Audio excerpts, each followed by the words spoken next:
Tapi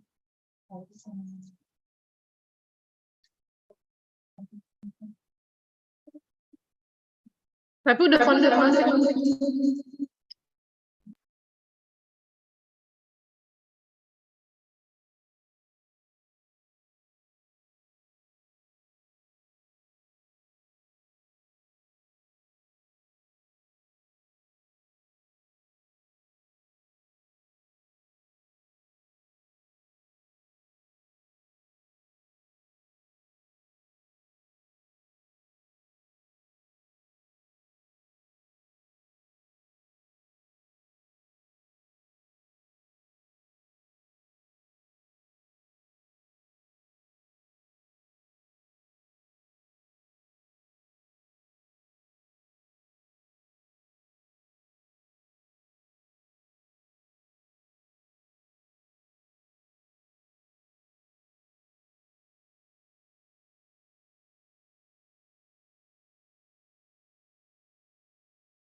Can you hear me?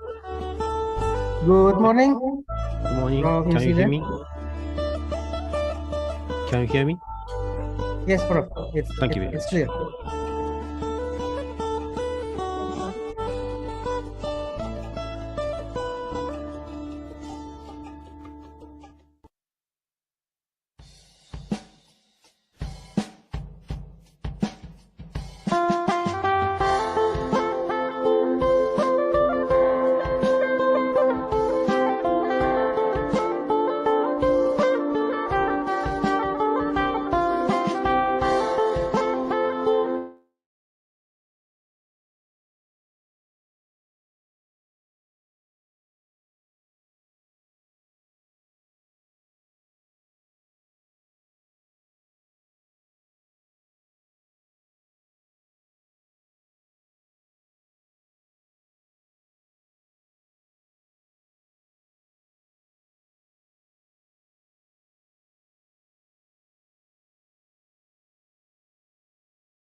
Assalamualaikum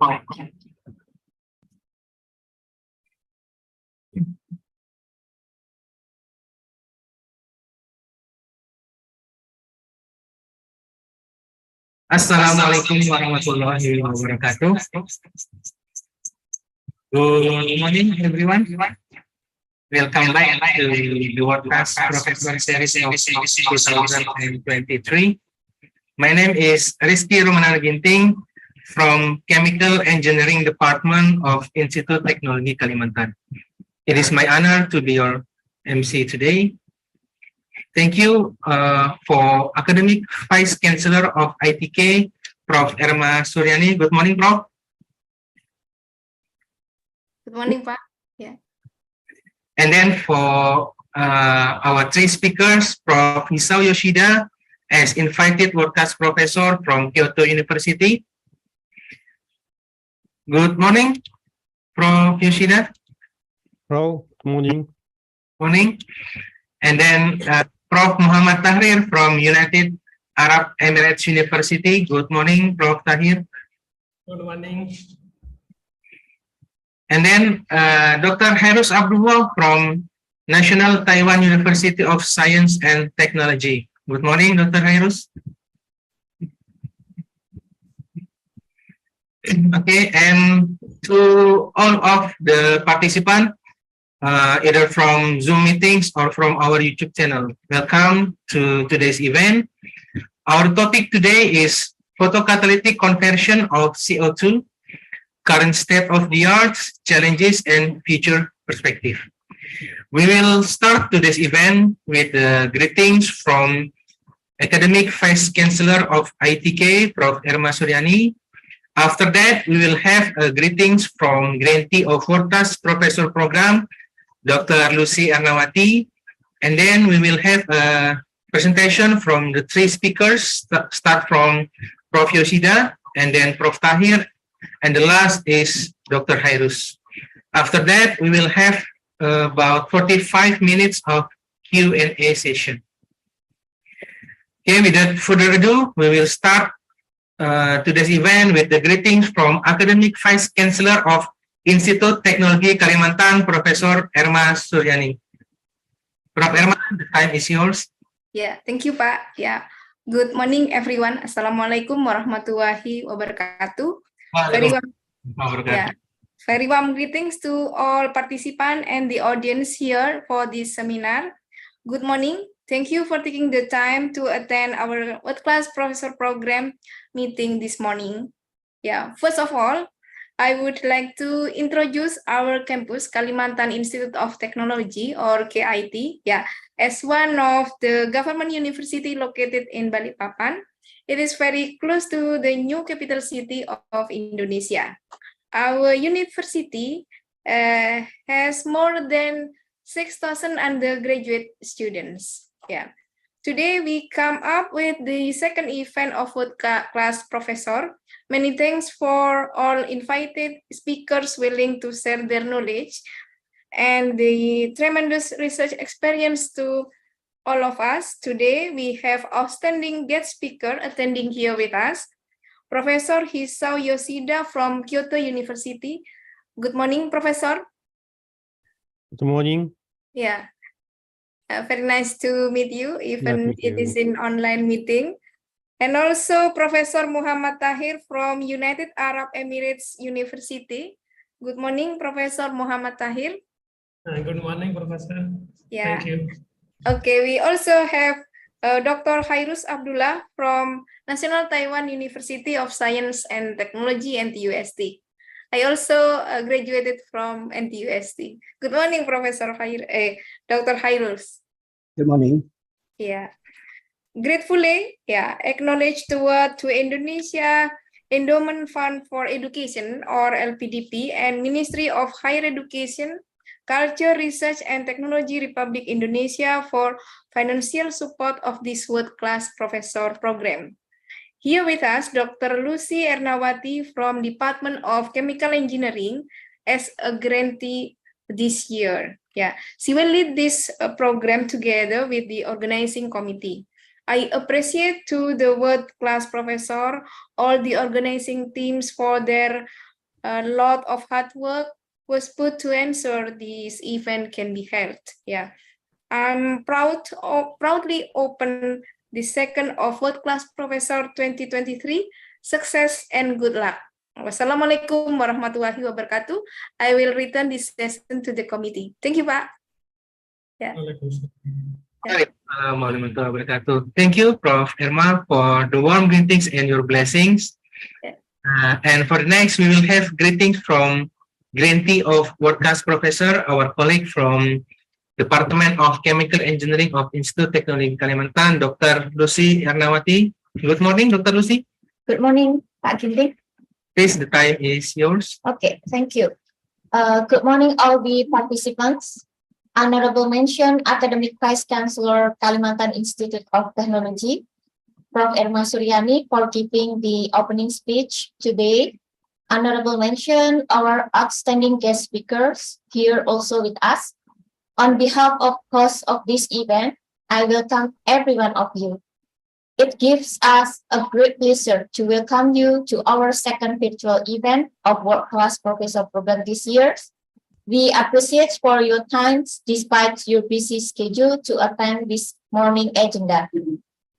Many thanks to Indonesian Endowment Fund for Education, LPDP, and the Ministry of Higher Education, Culture, Research, and Technology, Republic Indonesia, for financial support of this World Class Professor Program.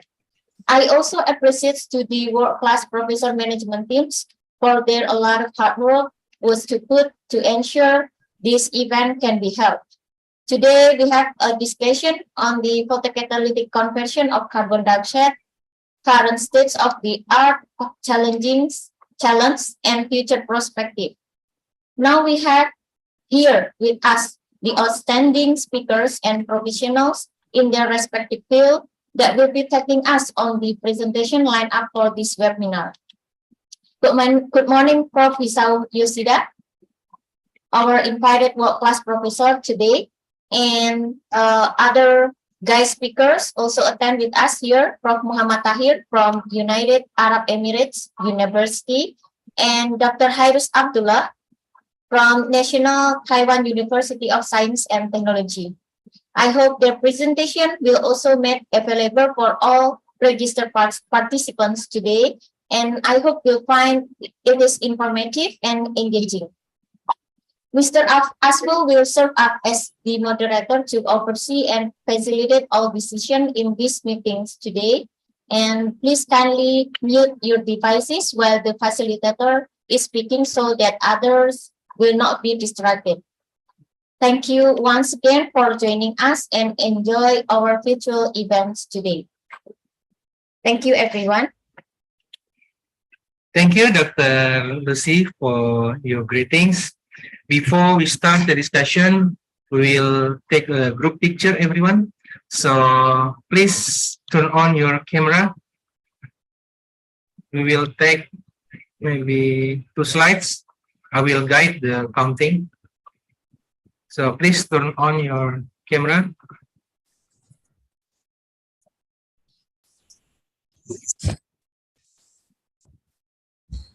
Okay, we will start.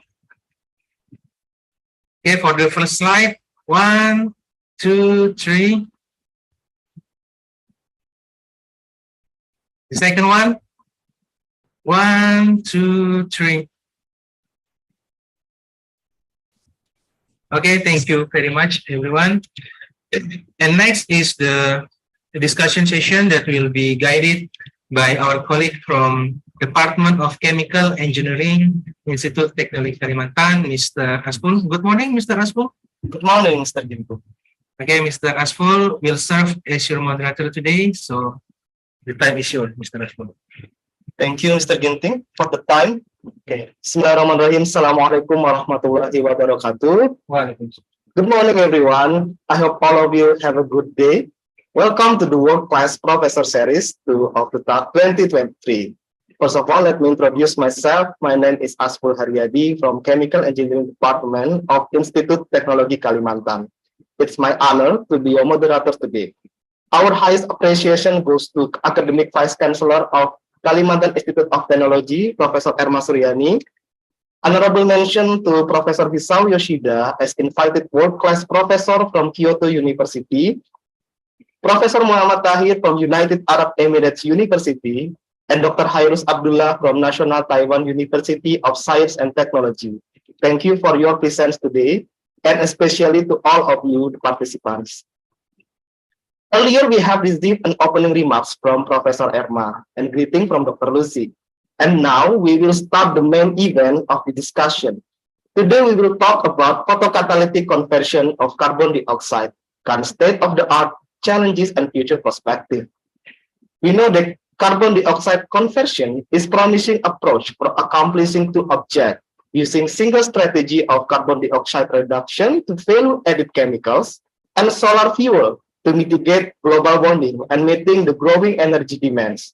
Today, we will have the great speakers who will explore more about this topic. The discussion will start with 30-minute presentation, start from Professor Yoshida, and then continue by Professor Tahir, and the last speaker is Dr. Hairus, and then followed by 45 minutes in Q&A session. During the presentation, if you have any question, you can write down into the comment section or raise your hand during Q&A session. Okay, so we will start with the first speaker, Professor Hisao Yoshida from Division of Material Science, Graduate School of Human and Environmental Study, Kyoto University.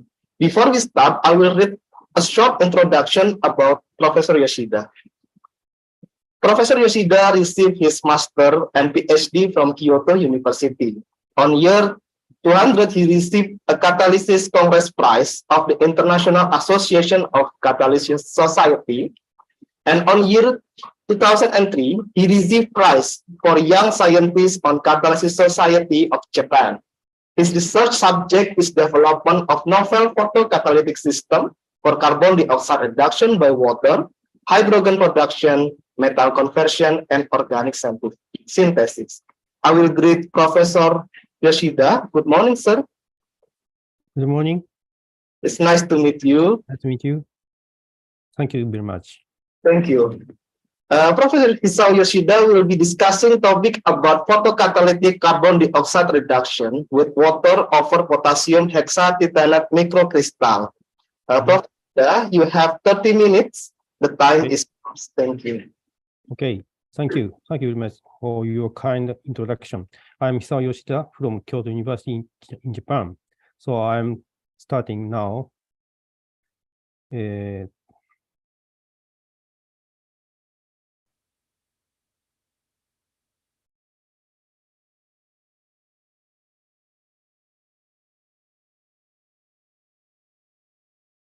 Okay, can you see it? Okay, and today I would like to deliver our topics of study for photocatalytic carbon dioxide with water. So usually you may think the reduction of carbon dioxide need some reductant like hydrogen or methane or something like that. But photocatalysis can use the water to reduce carbon dioxide. It's fantastic. And then today, I introduced the one materials. It is potassium hexatitanate. That is very cheap and safe and very unique properties. So I introduced the material. So this is my history, and then I studied the catalysis and photocatalysis for long years. So I would like to mention the current state of my laboratory. That is the subjects in this my laboratories, and we are carrying the four subjects, and for one of four is the artificial photosynthesis.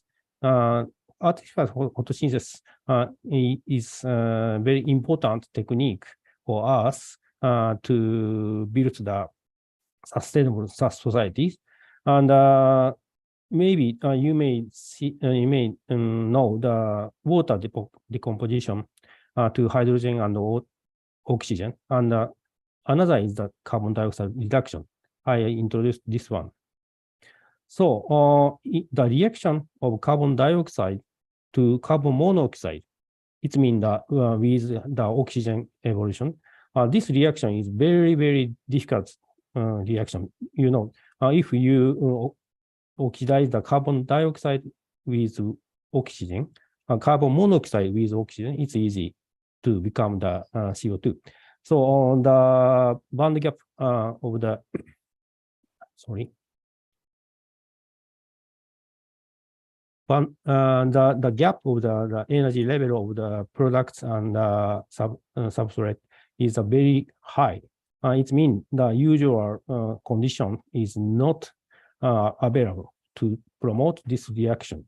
But hot catalysis can promote it because hot catalysis can use the light energy.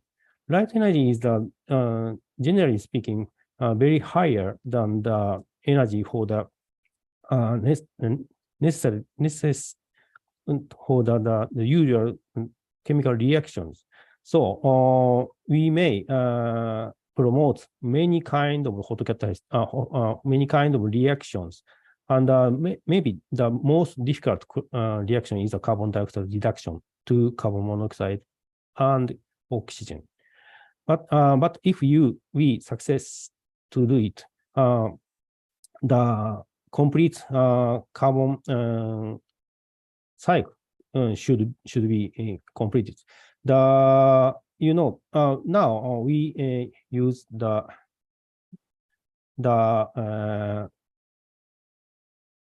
petroleum to produce the chemicals and plastics, but it was not sustainable fuels, so that we must complete the carbon cycle on the surface of the Earth without using the fossil fuels underground. So this photocatalytic magic can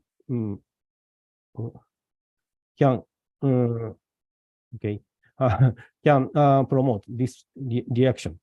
So here we are studying this material, one of this the catalysts. This is the potassium hexatitanate, K2Ti6O13. This is the unique property. One of them, there is the structure. This is the crystal of that materials. You can see like rod-like, stick-like crystals, and the cross section is the hexagonal. These materials can be used for the photocatalysis and also carbon dioxide reduction when we add the silver co-catalyst. So this is also an important factor for this reaction. To synthesize the materials, it's not so difficult. We provide the potassium salts and titanium oxide and flux. Flux is like a lithium chloride like that. And this mixture was heated for a long time at very high temperature.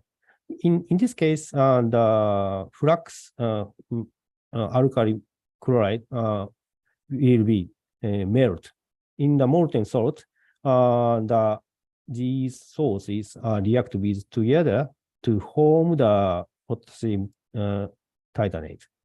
Then we deposit on these materials the silver nanoparticles, metallic nanoparticles.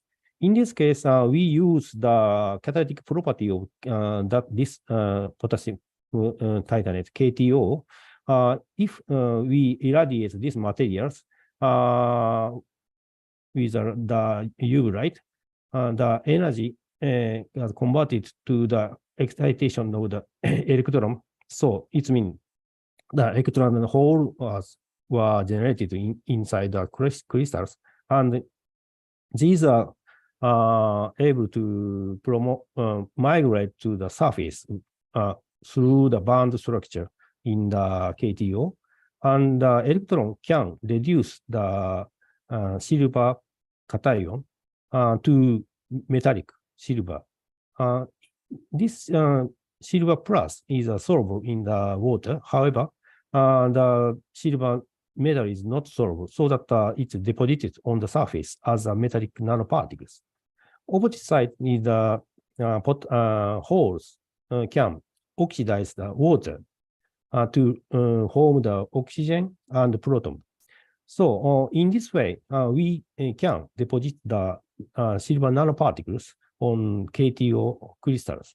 So we express silver KTO.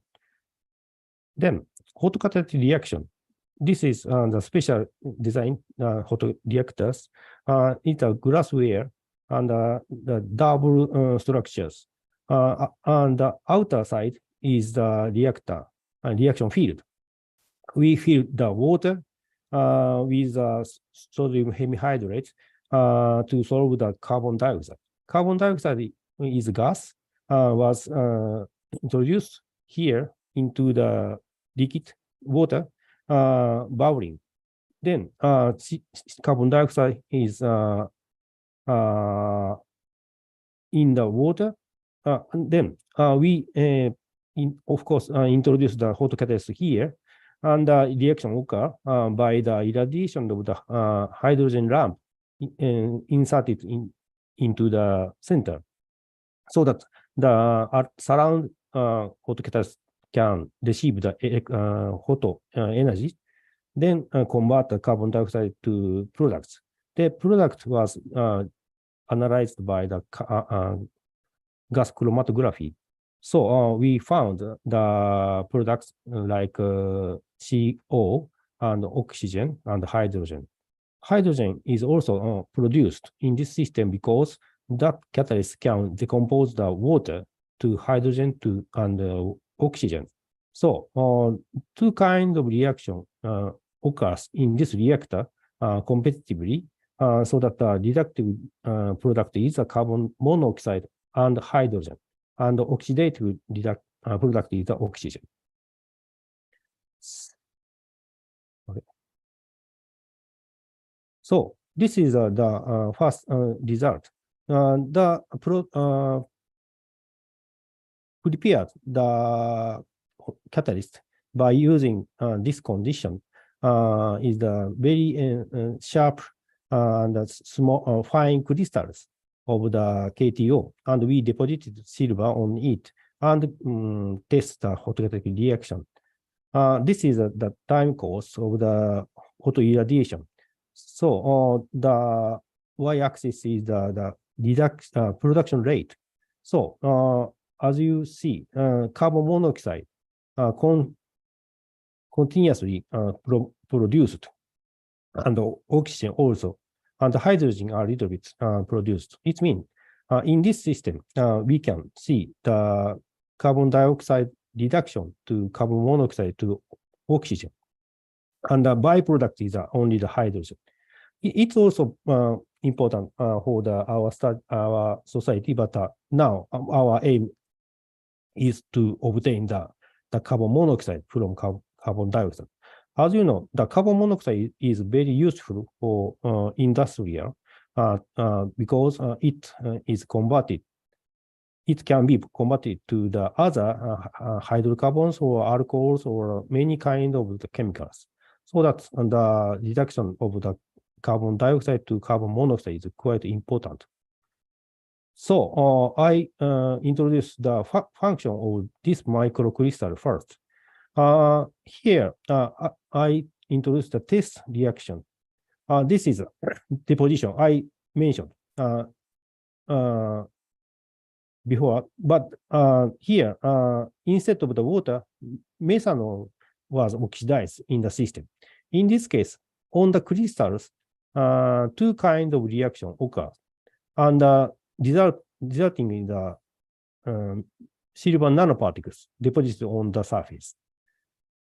Another test is the manganese species was deposited.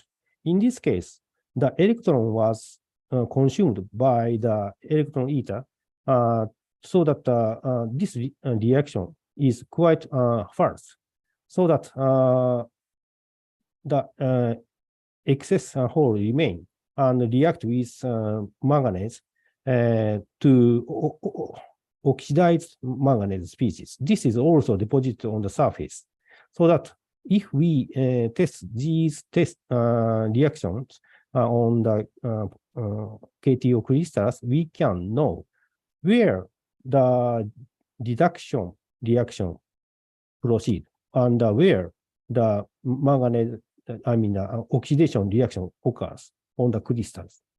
Here, the result. First, this one, we carried out this reaction, first reaction, to know the part of the photo reduction. Here, the photograph is not so sharp, but we can see some dots of the silver nanoparticles on the surface of the long facet of the rod-like structure. Opposite, in case of the manganese test, we can see the deposition of the manganese on the top of the crystal. The short facet is covered by the manganese species. And if we do the two tests successfully, we can see the silver are deposited on the long facet and the manganese deposited on the short facet.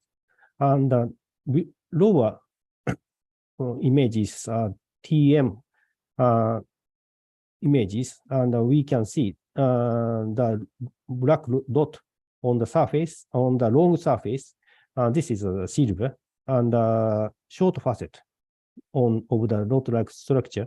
This is the manganese oxide. The structure is quite different from each other, so that we can see this is the manganese and this is the silver on the KTO facet on different parts. And we confirm further by using the TMEDX. In this method, we can know the elements directly. For example, on the short facet here, we can see this images of TEM, STEM, and with EDX show the elements. So we can see this confirm this is manganese. And opposite side here, silver deposited here is really silver nanoparticles here. So this test is quite useful to know where the reaction occurs. Reaction means the reductive reaction and the oxidative reaction.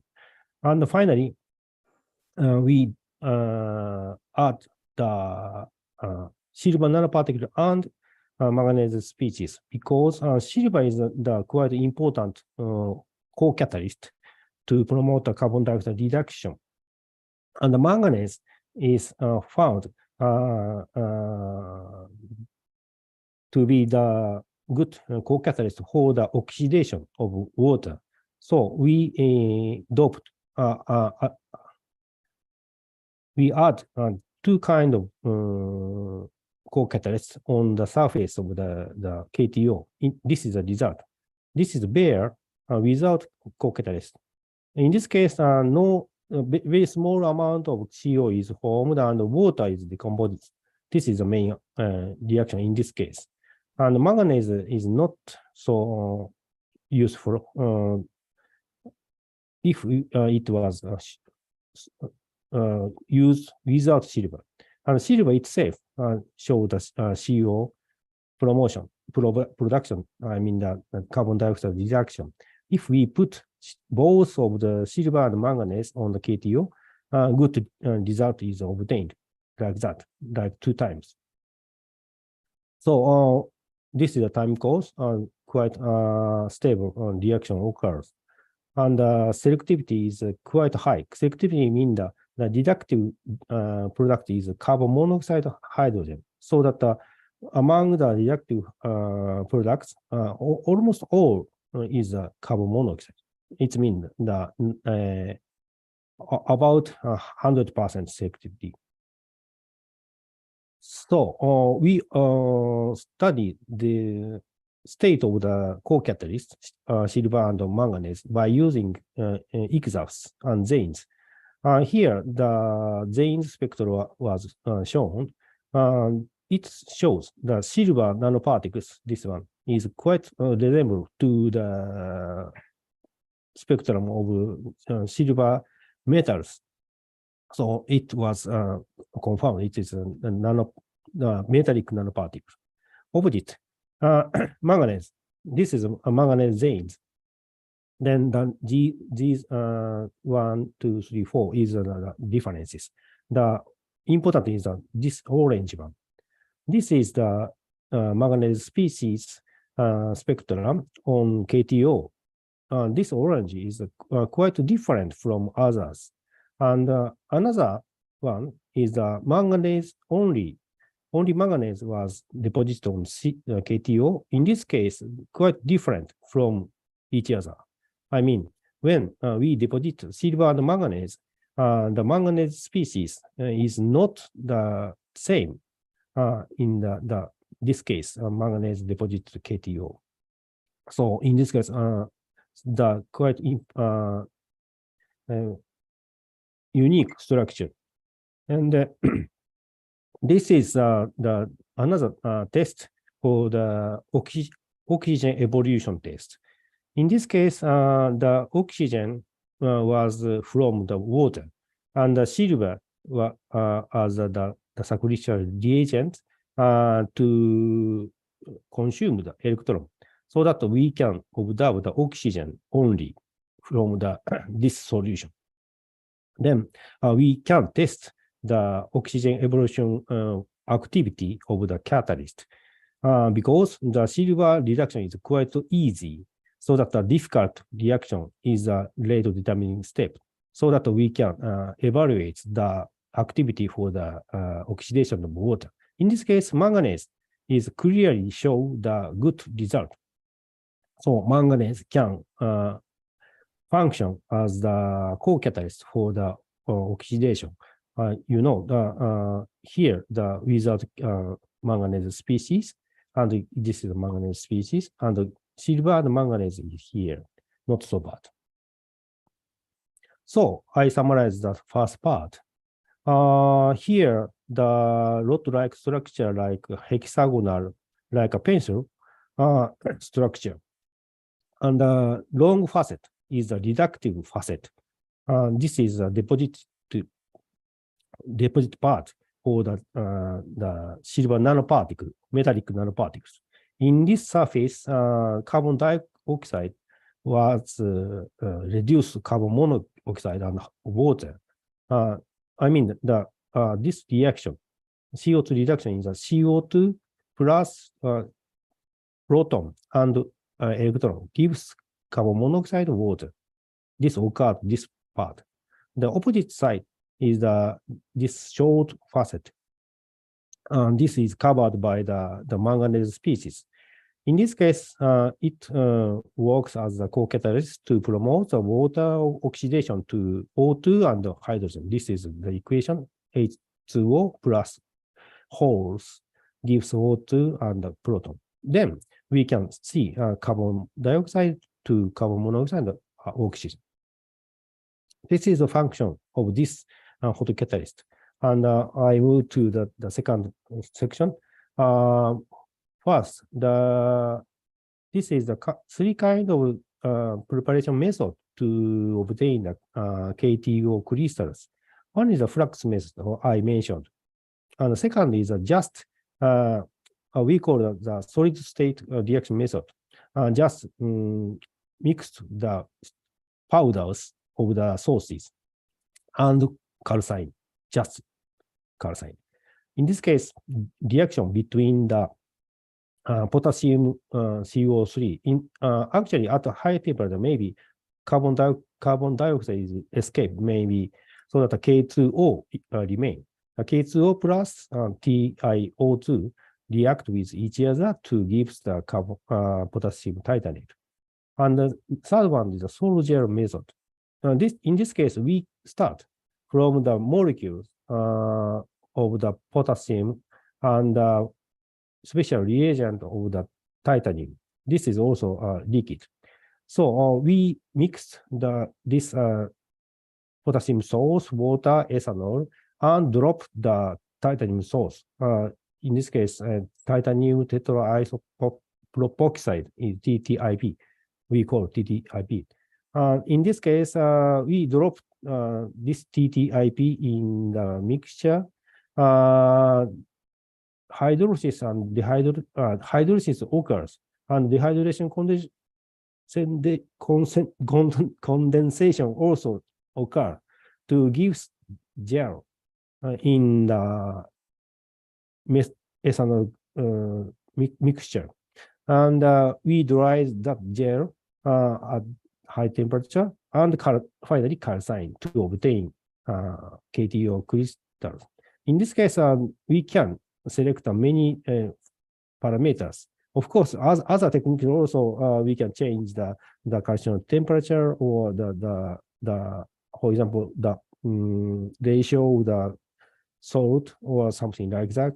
But this sol-gel method is more flexible. And we add the silver nanoparticles for these samples. This is same images to show the morphology of the KTO samples. The first one is the solid state reaction method. It gives the many various shaped solids, powders. And the others is the flux method. You can see the particles is formed when flux is very small, but we use enough flux, we can obtain the stick-like, rod-like crystals. Can you imagine which catalyst is the best? In my first impression, the very beautiful one, like this one and this one, may be good. However, the answer is here. The optimum, the moderate size of the catalyst is important because you understand the long facet is the reductive facet and the short facet, that small one, is the oxidative facet. So that the balance is also important. So this is a good balance. Then third method, sol-gel method. In this case, we can use the TIP and the water and calcination temperature as a parameter. Here, all sample was calcined at 1073 Kelvin. So, we changed the condition of the TTIP concentration and the water concentration. So these images show that this condition show the long, large crystals, but if we select this condition, very small crystals, so we can manage the morphology or structure of the KTO by using by changing the preparation conditions. In this case, you may think these crystal is larger. I mean the micrometer scale. In this case, sometimes below micrometer. I mean that very small crystal was obtained because in this case we start from the molecules to get it, and we can use a low temperature to obtain these crystals. This is a property of this preparation method. Then we compare these three, the best catalyst for each method. And the structure is here. And this is an XRD pattern or clearly potassium titanate, and compare the hot catalytic reaction. The soldier method is the best among them. Because maybe because of the good structure of the crystal. Then not only the shape, the quality also, but also quality also important for the photocatalysis. Here we employed the soldier method to obtain the KTO crystals, and we changed the calcination temperature. All the samples, not except for one sample, all the sample gives the diffraction from the potassium titanate, so that these are really KTO.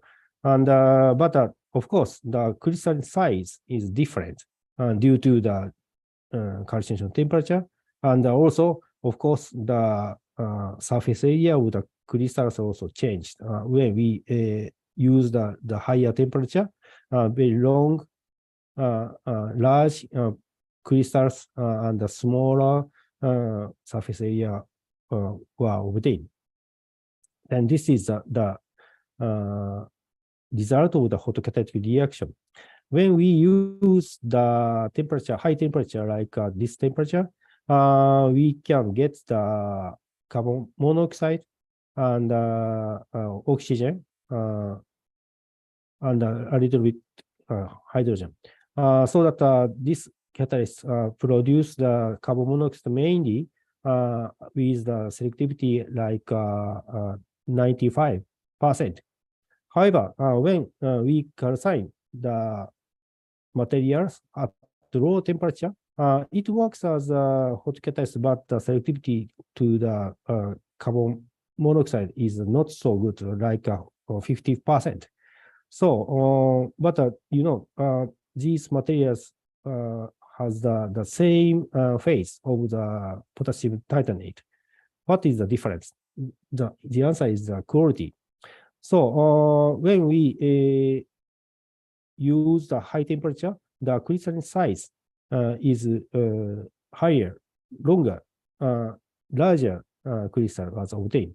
Here, it shows the good photocatalytic reaction test reaction activity, and lower, smaller crystal size gives us small, low production rate. So the calcination temperature changes the property of the potassium titanate KTO, and also this is the UV spectrum, which shows the state of the silver nanoparticles on the surface of the sample, KTO samples. The deposition is in the same condition, but the change of the property of the KTO gives different kind of silver nanoparticles, and these are metallic, and maybe these orange and red is a little bit oxidized. This is supported by the Zanes also. This spectrum shows the silver species on the KTO calcined at lower temperature gives the mixture of the silver metals and cations. So the examples also show the same information. So the lower calcium temperature KTO gives the mixture of the silver nanoparticles and some oxidized silver. But when we use the good photocatalyst KTO calcined at high temperature, we can obtain the silver nanoparticle as a metallic nanoparticle on the surface. So I must summarize here. The property of the KTO is the very important factor, which is controlled by the calcination temperature. The higher calcination temperature is good, and these photocatalytic properties determine the state of the silver. I mean the property of the silver.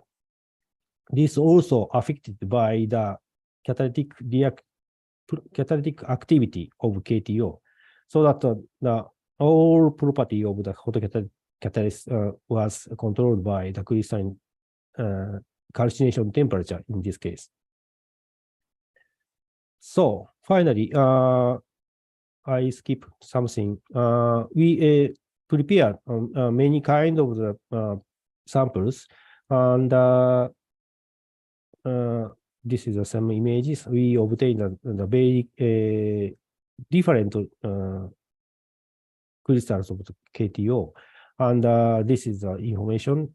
When we modify the purification method, we obtain a smaller crystals. And this is the result, the important result.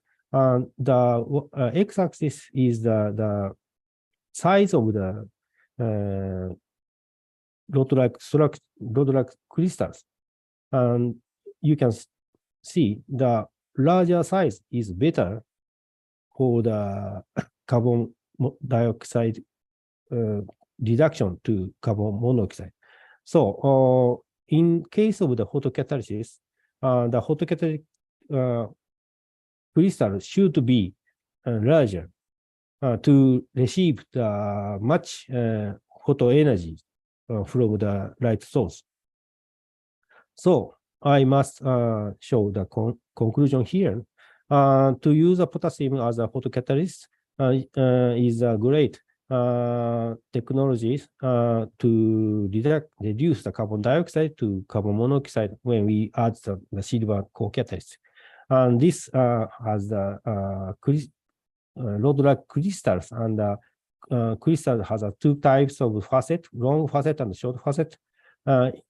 They gives the reactive and oxidative reaction field. And silver and manganese species can work as co-catalyst to enhance the reactive and oxidative reaction like that. And the high quality of the KTO crystal is important. So we must calcine at higher temperature. And finally, cross-section. Cross-section means the size of the crystals is also very important factor because the photocatalyst must receive the incident photons by the bodies. This is the acknowledgement for the experiment and financial support.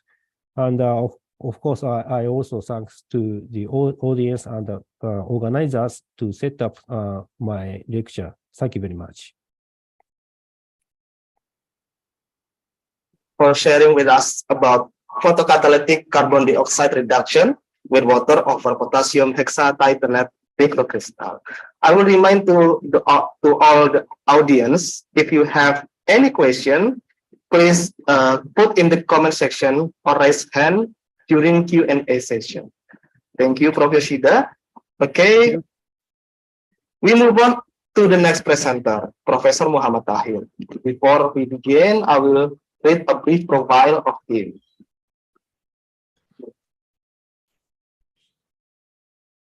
Professor Muhammad Tahir is from Chemical and Petroleum Engineering Department of United Arab Emirates University. He holds 2 master's degree in Chemical Engineering and Environmental Science from University of the Punjab, Pakistan. He has earned his PhD in Chemical Engineering from University Teknologi, Malaysia in 2013. He has 17 years of established experience in industrial teaching and novel research. In recent years, he has a wide range of achievement, and one of the most latest is the awarding of the Gold Medal Industrial Art and Technology Exhibition given by University Teknologi Malaysia held on March 2023. His research interest is catalysis, photocatalysis, functional energy and environmental nanomaterials, reactor design, solar energy harvesting and utilization, and water desalination, hydrogen production. So I will greet Professor Tahir. Good morning, Prof. Good morning. Thank you. Thank you. So, Professor Muhammad Tahir will be present about layer double hydroxide nanomaterial with engineering aspect for photocatalytic carbon dioxide conversion to energy efficient fuels, fundamental, recent advances and challenges. Professor Tahir, you have 30 minutes. The time is yours. Thank you. Okay, before I can start, can I ask what type of audience you have? Participants are student or what type? Participant is mixture of student and professional researcher. Okay, sure. So I will try to discover some basics, so then we will move to the high level. Can you hear clearly? Yes. Okay, can you see my screen? Yes, it's clear. Yes, we can see your slide. Okay. Is it okay? Yeah. Okay. So actually, I select the topic, the second one, that was the co-catalyst. So in fact, I will cover some type of the developments of what is going on in CO2 reductions. Unfortunately, there are some issues. So you will see still progress is there, but we are not successful to commercialize this technology as should be after many years.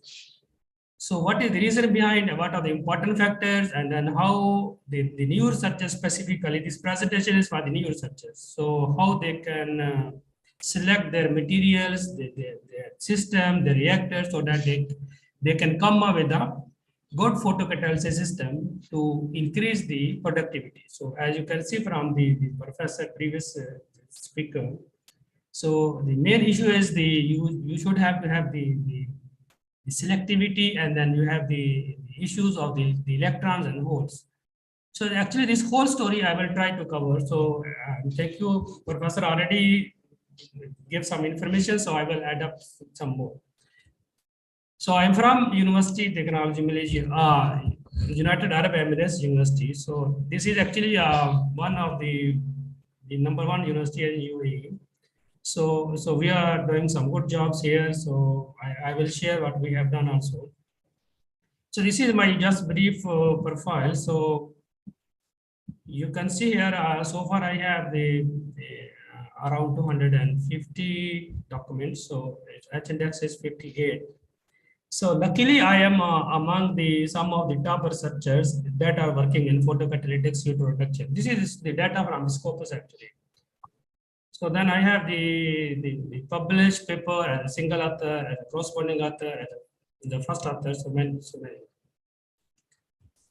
So actually this is my overview. What I am going to discuss is just, firstly I will go through some of the background, then I will discuss some of the what is happening now regarding the climate action and the sustainability.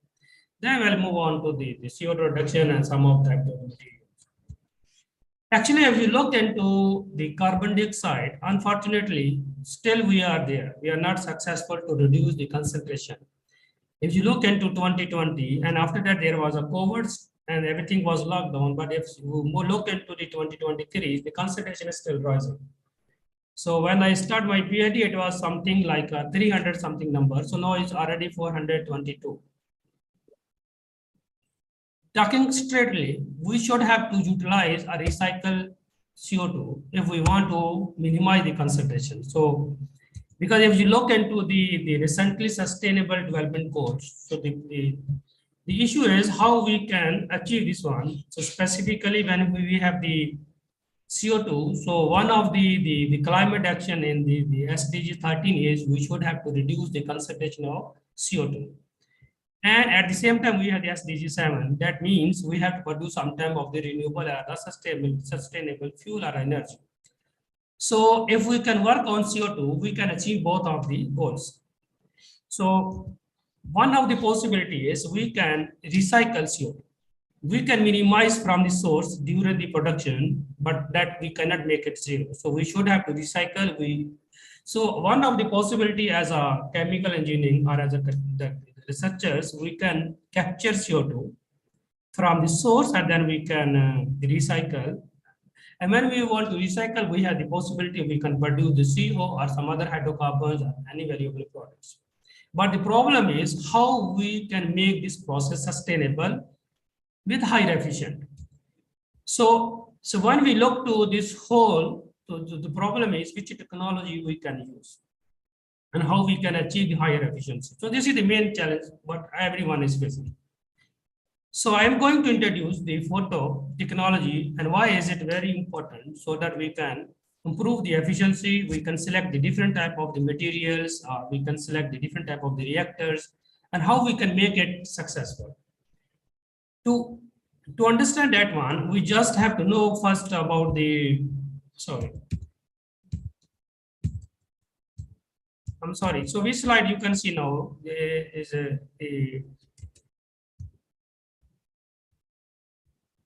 I'm still on the right track? Yes. The photo technology, sure? Sure. Yeah. Okay. So actually, if we look back the apple to apple, we can see the photosynthesis and the photocatalysis both are the similar concept. So in photosynthesis that everyday plants are doing, they are using carbon dioxide with water. But they are not using the catalyst, but they are using the plants and light, and they are producing some type of the sugar, glucose, or some type of the sugar. Similar concept we are going to implement to our process, that is the photocatalysis. The difference is only we are going to use the reactor and the catalyst. And then we have several possibilities. We can produce the hydrocarbon, we can produce oxygen, we can produce so many things. The problem is how we can improve the efficiency of this system and what type of the catalyst we can use. So this is the challenge everyone is facing. So if we make the comparison between the catalyst and the photocatalyst, the one main difference is the catalyst use the heat, and in the case of photocatalyst, it's use the light. So when we are using the light, it can produce the electron and holes. So these electron and holes actually participate in the oxidation and the reduction reactions. So the main contribution of this whole process is the electron and holes. So then, of course, there are a series of the reactions, and then it is happening everything. So when we look into the photo technology, so this is actually one of the sustainable process because it can use sunlight. And CO2, of course, we can capture, is freely available. So with the help of this whole technology, we can produce the some type of valuable products like a CO or the other hydrocarbons. But the problem is this process, it has lower efficiency. So we know this process has lower efficiency. So we have to look the different aspects why this has the lower efficiency. So in photo technology, we have the four components. We have the photocatalyst, photoreactor, the reactants, and the light. We have to look all together in a single box. Otherwise, we are unable to improve the efficiency. So if you are looking very efficient photocatalyst, but if the reactor is not efficient, so we are unable to achieve the objective. Similarly, for the reactant, we can have the CO2, we can react with the water, or we can use the others, like we can use the CO2 with hydrogen or with methane, or with so many other possibilities are there. And then also when we are talking about the light, so there are several possibilities. We can use UV light, we can use visible light. And then integrity of all these four components are important. So means when we are selecting the light, we have to look the type of the photocatalyst. And also when looking the reactor, we have to look into this reactor is in liquid phase, and it's a gas phase, it's a batch, and it's a continuous. So this whole four components, if we can combine together, we can maximize the efficiency. And another important point is when we have the production of the electrons and holes over the photocatalytic system, over the catalyst surface, the problem is their recombination. So electron and holes combine together. So once they are combining, so they are minimizing the photocatalysis process. Another challenge is the band positions, the band gap energy of the photocatalyst, the position of the conduction band and the valence band. So this both band, the band gap energy, all three should be suitable for pseudoreduction reaction. If any one of them is unsuitable or not compatible with the reduction potential of the reactions, so we are not getting the dissolved product. So this is one of the main challenges, so everyone is facing. Then when we are selecting the photocatalyst, we should have to make sure that the catalyst has the band position. So its band gap is very short or it is very long. If the band gap is very short, it's also problematic. So it becomes like a conductor. If the band gap is more, it becomes like an insulator. So we have to play with the range of a band gap that is suitable with the different type of the lights. So how to decide the band gap of a photocatalyst is also depend on the type of the light source. So when we look into the light source, we have the different type of the light source. So for example, if someone is working with the UV light, they have to look into the wavelength of the light they are using. And at the same time, they have to look into the band positions of the catalyst. So when they match together, then we can only use this system. Otherwise, if you are using the material that is visible, then we should have to use the visible light or infrared and any others. So this is the mostly because our target is to use the sunlight. So when we are talking about the sunlight, so important is we should have to work with the visible region or visible electron, because the main spectrum of the visible light is 50% almost is visible in sunlight. So then every time when we are selecting our spectrum, so we should have to know the maximum light intensity is in this stage. So we can say it's around 400 to 700 something. So we should have to select a material that should work in this range. So this is like one of the key points when we select any type of this semiconductor. Then another important point is the band gap of the photocatalyst and then the compatibility with the light. So once we are using the UV light, so the band gap should be a little bit wider. But when we are moving toward the IR, band gap should be shorter. For example, if you are using the IR source of light and the catalyst band gap is wider, so it's impossible you will conduct the reaction. So this is, you have to be compatible with both.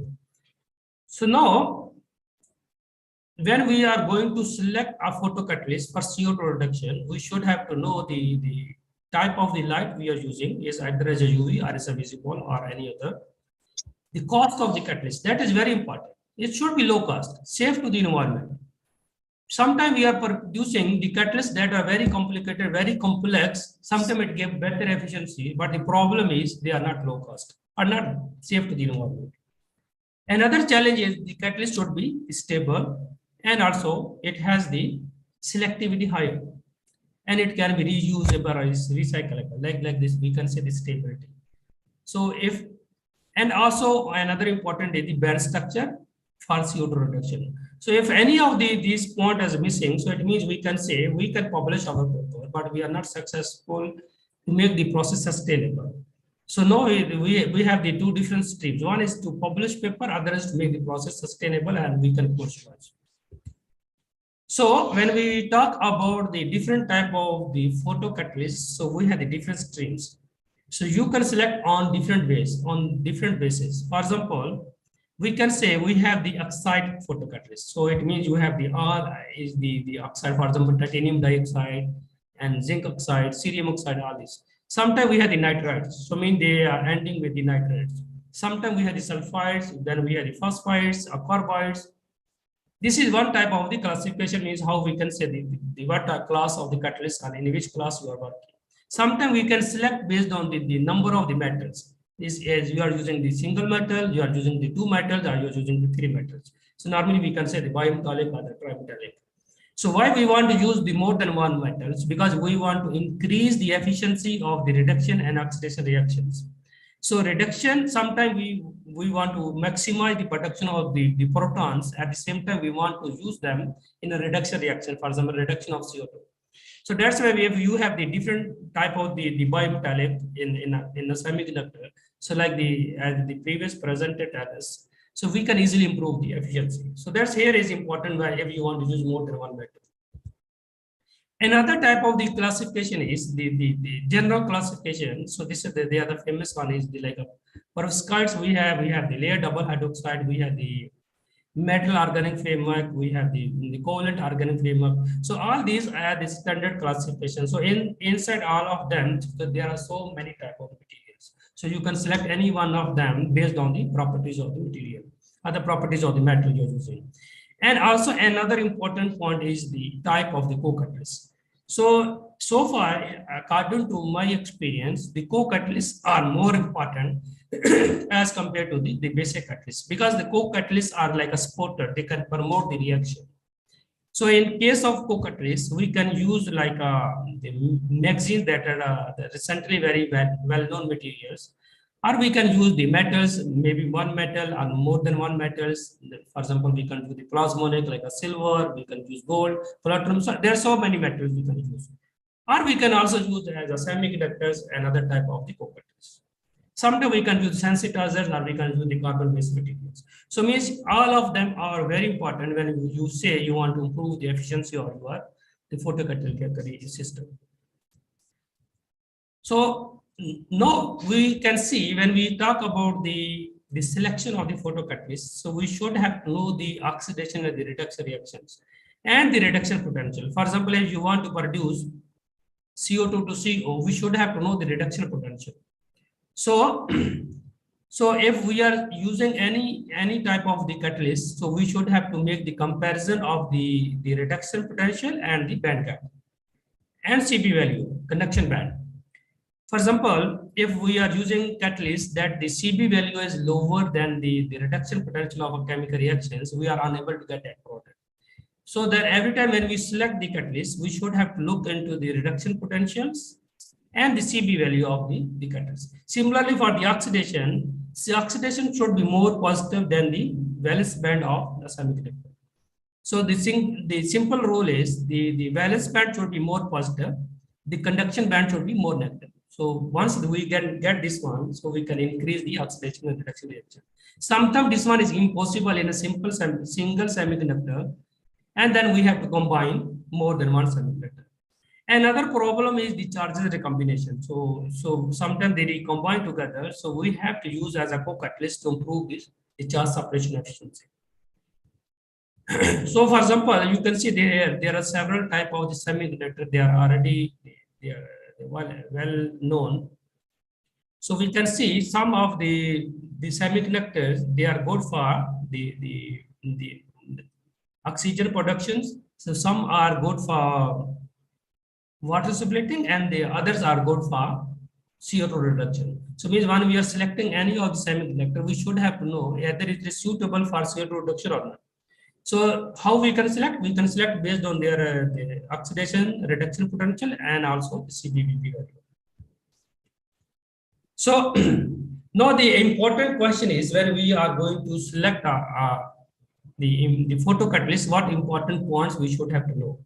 So we should have to look into the CB and VB values. We have to know the band gap. And of course, we have to look into the synthesis procedure. It is low cost, it's easy to synthesize, it's a high stability, higher selectivity, it can produce more charges. It is active under the type of the light that we are going to use. So once we have all of these parameters are compatible with our system, so then we can say this catalyst is good and we can use. So then, of course, we have to know the type of the materials, either this one is a porous, non-porous, this one is a high surface area, low surface area. Because normally in photocatalysis, the surface area is important, but the more important is the charge production and their separation, because they are the main contributor in CO2 reduction reactions. And also another important factor is the size and shape. That you can see in the previous presenter, they are focusing on the size. So size and shape both are very, very important in photocatalysis. So then, of course, another is the absorption of the reactant over the surface. So if they have the more the surface area, they can attach more. So once they have the more attachment, so then they can have more efficiency. But one of the problem is if the surface area is like this pattern, so means the pores are inside the surface of the particle and the depth is more. So these all areas unavailable for the reactions because light should be at the surface. So electron and holes will be produced only at the surface. So so better is when you synthesize your catalyst. So make sure the channels are the pores inside the catalyst are not very long. Should be like at the surface so that the reaction is only at the surface when there is a maximum possibility to interact with the light. So like this one, if you have the pores like this one, so, and you can see here if the reactant are inside, so this type of the catalyst, so if you can see the light is only at the external surface, but there should be no reaction inside the pores. So this is one of the important factor where sometimes some catalysts are very good, but they're giving lower efficiency. Maybe this is one of the possibility because their pore size is not suitable for CO2 reduction reaction.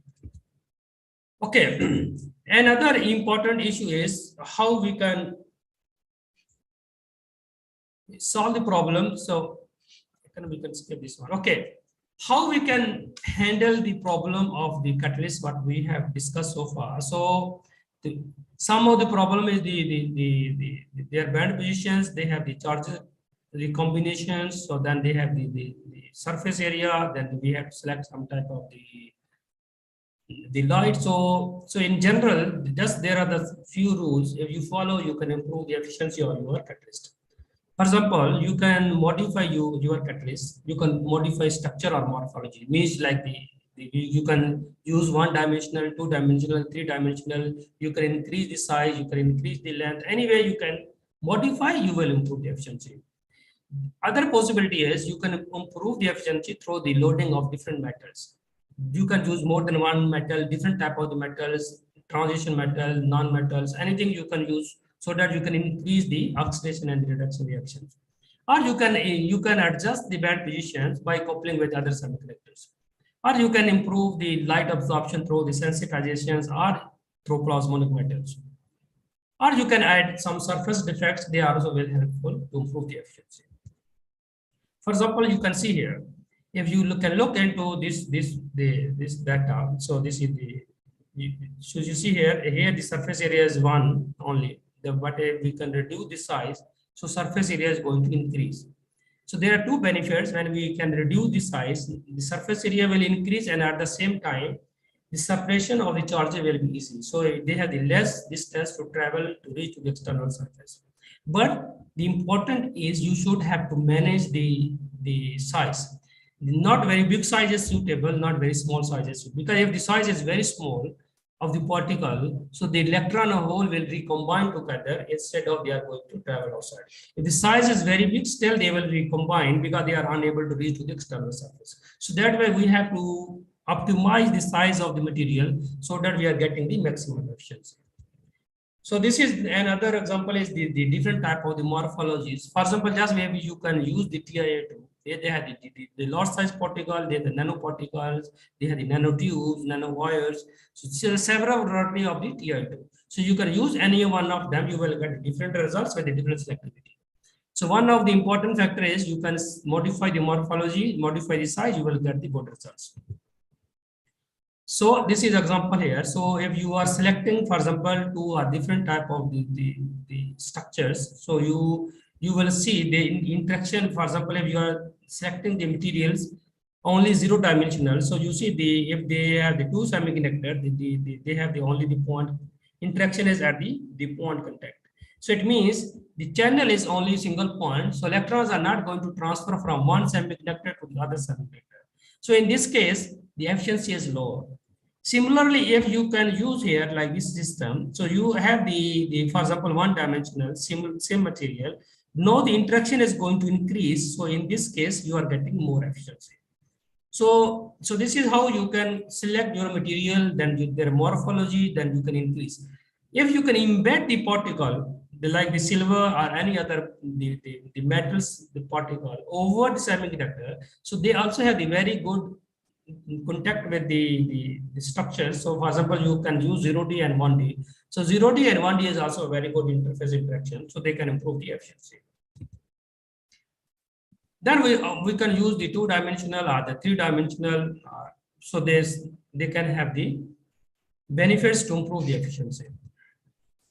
So if you want to add the metal to semiconductors, so metals are one of the best options so that they can easily improve the efficiency because they have the potential to trap the electrons from the semiconductor. So once they are trapping the electrons, so it means they can improve the efficiency.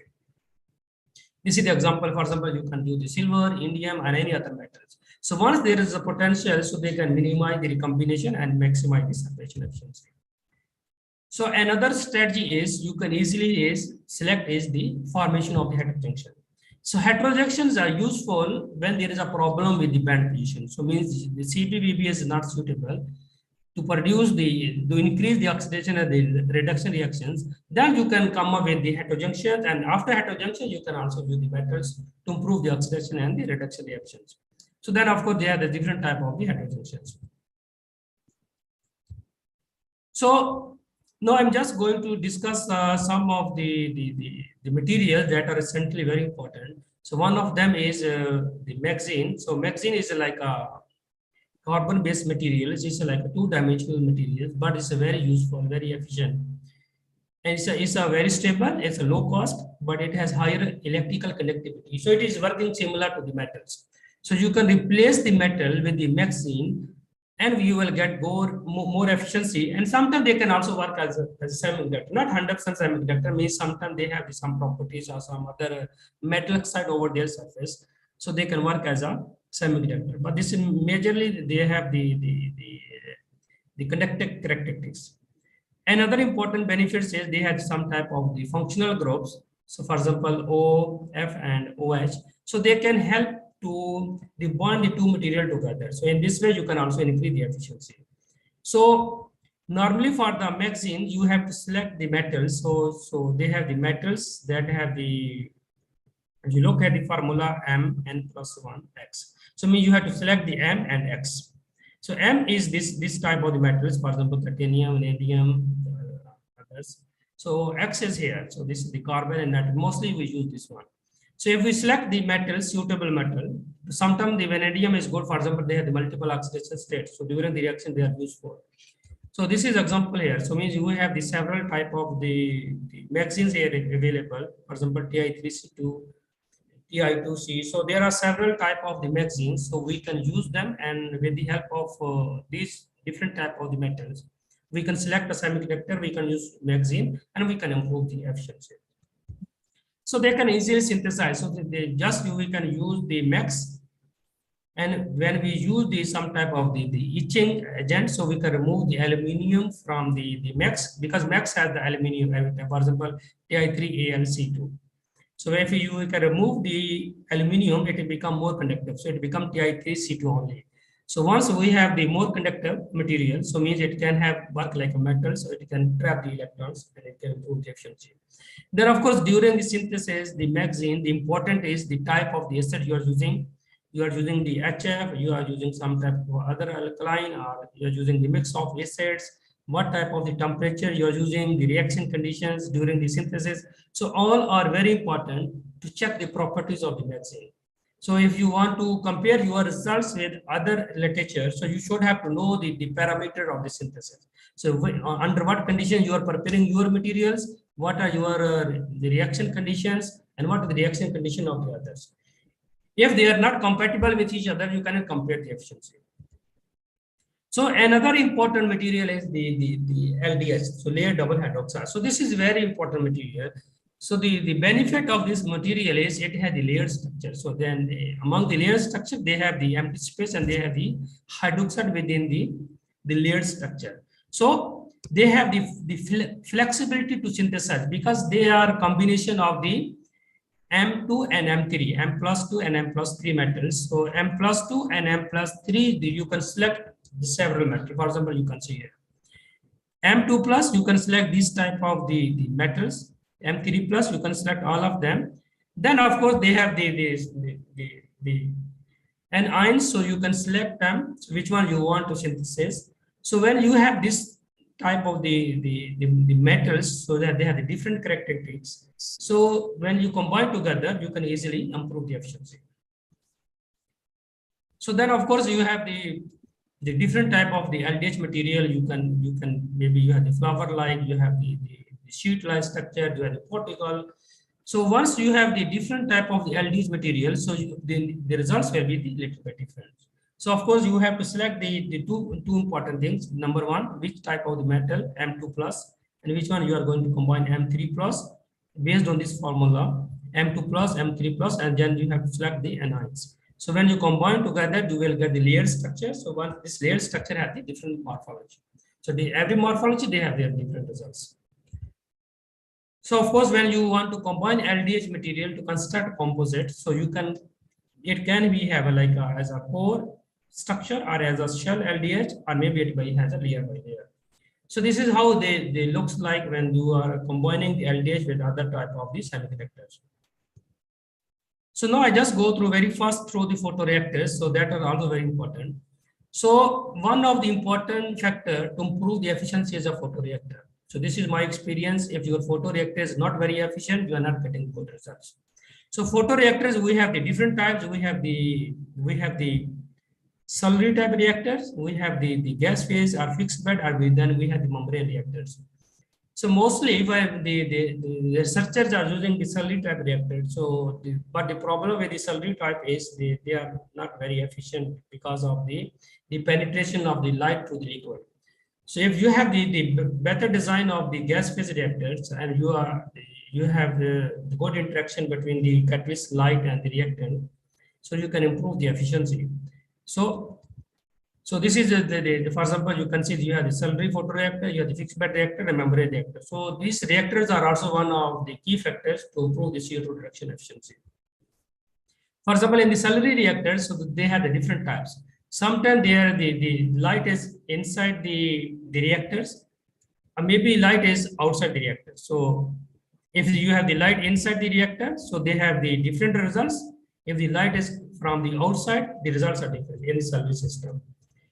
In the case of the gas phase reactor, so you can see in slurry system, we have the internally illuminated and externally illuminated.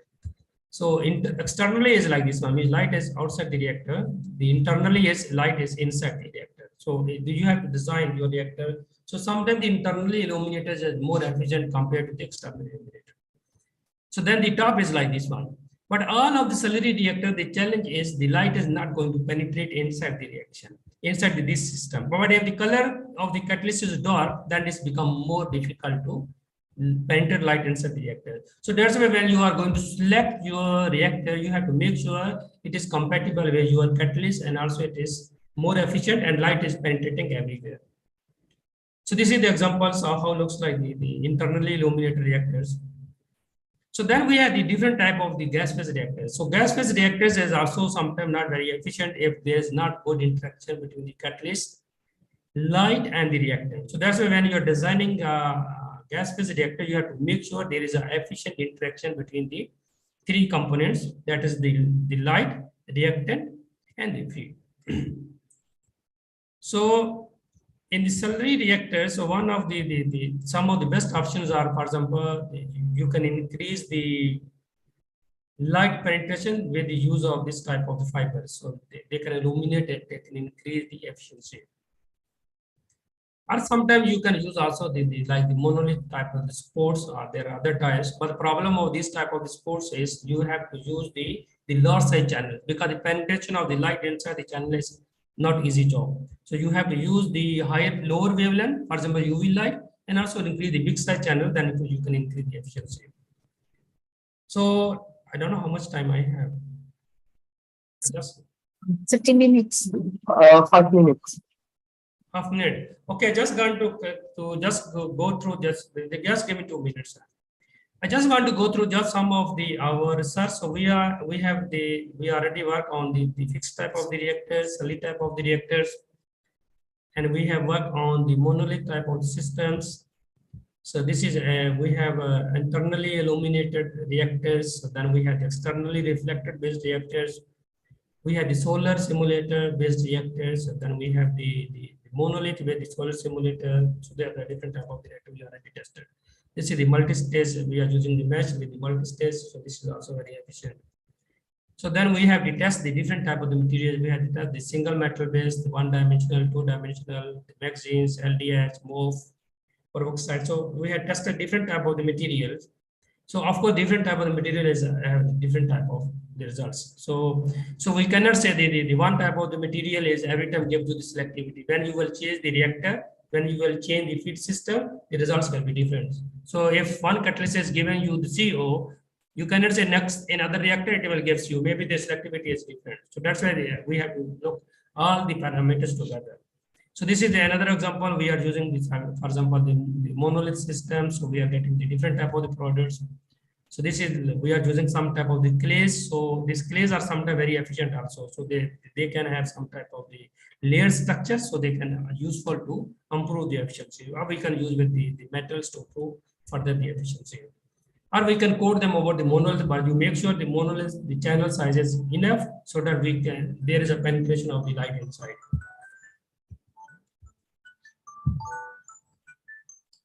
So I'm just going to end up with this. So I think I can skip. So finally, I just can conclude. So I can skip all the. I can conclude here. This is very important. The important here is, so far this in photocatalytic CO2 reduction, I think it's already started earlier 80, before 80s, early 70 or 80. So we can say it's around 40 years or more than 40 to 50 years. But so far, still the efficiency is lower and selectivity is a problem. So in one system selectivity, we are getting, for example, CO. When we change the system, we will get another selectivity. And also in the distillery system and the gas system. So the issue is that this technology is not commercialized. Until now, everyone is struggling, different catalysts, very complex structures, more, so many things. But problem is not commercialized yet. So my recommendation is for just this is my own opinion actually, we can move to the photothermal. So photothermal can work at lower temperature because we are already working on this. So it can work on the lower temperature, but efficiency is very high. So means if you are using 400, it can be work around 200, 250, but results are very good and we can get the similar to the thermal process. Other is we can use the light as a source of heat and we can use the thermal. And third is we can combine with the photo and electro. So until unless we are working only on the photo and working with the catalyst, so I think still we need many years to reach to the point that we can commercialize this process. I think with that, I can end. Thank you so much. So that's all. Thank you so much, Prof. Tahir, for your presentation.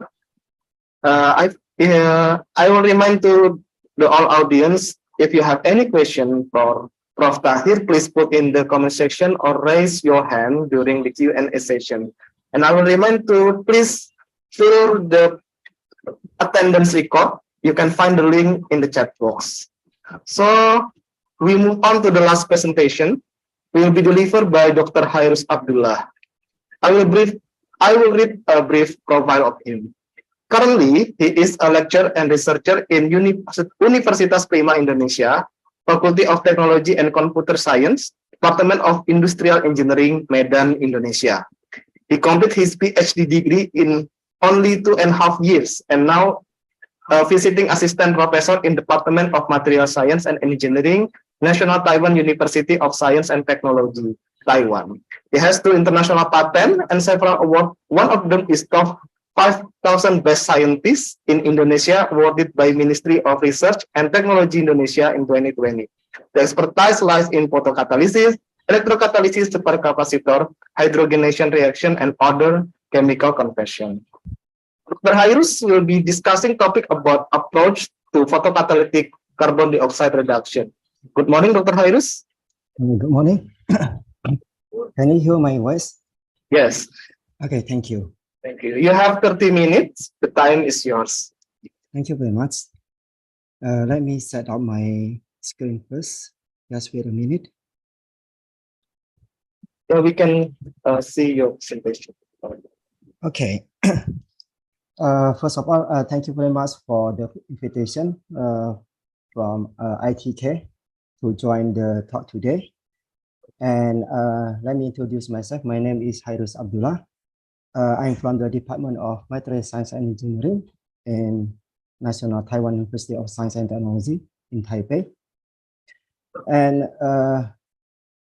also thanks to Professor Yoshida and Professor Tahir for very good talks today. And I got very much information about the photocatalytic CO2 reduction. And also today I would like to say about the recent strategies approaches to photocatalytic CO2 reduction. And here is my outline for today's. Some of the background have been discussed by Professor Tahir. And I also just want to emphasize some of the strategies which has been recently discussed in many papers. So today I will emphasize the band structure engineering, right? And then oxygen frequency size, carbon-based semiconductors for the photocatalytic CO2 reduction. And finally, I will conclude the talk for today. So the first, I would like to also to just remind you that what's the background of the research to reduce the CO2 because of the global warming. And we know that the carbon concentration in the air has been increased up to 400 ppm. And it's hard to reduce, right, unless we have the zero emission. And also it has been predicted that if the concentration of the carbon increase until 600 ppm, and we will have a very great threat, right, that the sea level will increase to 0.4 meter and will mess up our ecosystem. So that's why as a scientist, we need to find a way how to solve this problem. And one of the possible way that we can use the photocatalytic CO2 reduction. And of course, we can see from the publication, like from recent years, that the publication on the CO2 reduction has been increased very significantly. And also because of the CO2 reduction is very hard work, very challenging work. We need water as a reducing agent. And of course, during the process, we generate the hydrogen, then this will become very competitive process with the CO2 reduction. And also, we also have the publication on hydrogen evolution reaction with a very highly increased, right, in the recent year. Okay, so first of all, the basic principle of the photocatalytic CO2 reduction is also very common with, it's very similar with the mechanism of the photocatalysis, in which the materials should absorb the light and then it will generate electron and hole, then electron and hole should be diffused to the surface of the reaction, surface of the catalyst, and it can do the redox reaction. Otherwise, the energy will be useless, right? So the separation of the electron and hole is very important in this case. Right? So we need to have some strategies how to make this separated efficiently. Right? And then the other important things in this CO2 reduction, we need to pay attention, as has been discussed by Professor Tahir, that the conduction band position is very important. Right? So it should be more negative compared with the potential of the reaction in order to reduce the CO2. So otherwise, we cannot have the products of the CO2 reduction. So, so just briefly to conclude that the major steps of the photocatalytic CO2 reduction is, first, we need the materials should be active under visible light. So, and then after excitation, then we need to spread the charge. We have the very good charge transfer and separation. And then the other very important things here is the absorption, activation of the CO2, because the dissolution of the CO2 in the solution is in the water is very hard, right? It's very hard. So this is a very critical step that we need to pay attention. And then after that, we need the accelerated CO2 reduction kinetics, in which that this is depends on the morphologies or kinetics on the surface of the catalyst. And then we need also to suppress the undesirable reaction. So for example, after formation of the I mean the CO2 reduction products, then it should be not oxidized back to the CO2 and H2O, right? So we need to suppress this kind of the undesirable reaction. So this all is the major steps that we need to take care when we want to design a very high efficient of the catalyst. And then here, this also has been discussed by Professor Tahir. That I just briefly explained that if the semiconductor have its nature, then we need to select the catalyst as a semiconductor in order to make the CO2 reduction successfully. So for example, we can see the MOS2, the conduction band is much lower compared with this potential reaction. So it's not possible we can choose a pristine MOS2 in order to do the CO2 reduction. So we need to take care, we need to do the selectivity of the materials in order to make this reaction success. And then also, this is some information of the Latimer Frost diagram that you can see that it has a very specific potential in order to reduce the CO2. So it's very hard to make the CO2 with it's very stable molecules, right? That we need to make it become a higher polarity with a very high potential, minus 1.9, right? And also when the reduction happens, it depends on how many electrons can be transferred, right, to the reaction. So for example, if we can transfer the materials, can transfer 2 electrons, then we can have the CO, and if we can increase the number of the electrons become 4, then we can get format, and also go to 6 or 8, and we can have a methane, right? Even we can see that based on the thermodynamics process that this will be favorable for the formation of the methane. However, because of the electron transfer is more like compared with other reaction, so it will be difficult for this reaction. Usually, most of the works like on this CO2 reaction have the CO, right? CO as a product. However, this also become it's also good, like because CO, as I discussed by Professor Yoshida, that CO is industrial stock, like we can generate many products from the CO. Okay, so there are some challenges in the CO2 reduction that some of the products from the photocatalytic reaction, we only have the C1 or C2 only, right? But if we can increase the number of the C, then we can increase the price of the product, right? Of course. So this is because of the lower solubility of the CO2. As we can see, the solubility of the CO2 from this diagram, that is in order, the order is -2, right? So it's quite low, right? Quite low. And then from the recent work that we can see the productivity of the photosynthesis only in micromole, right? Not in millimole.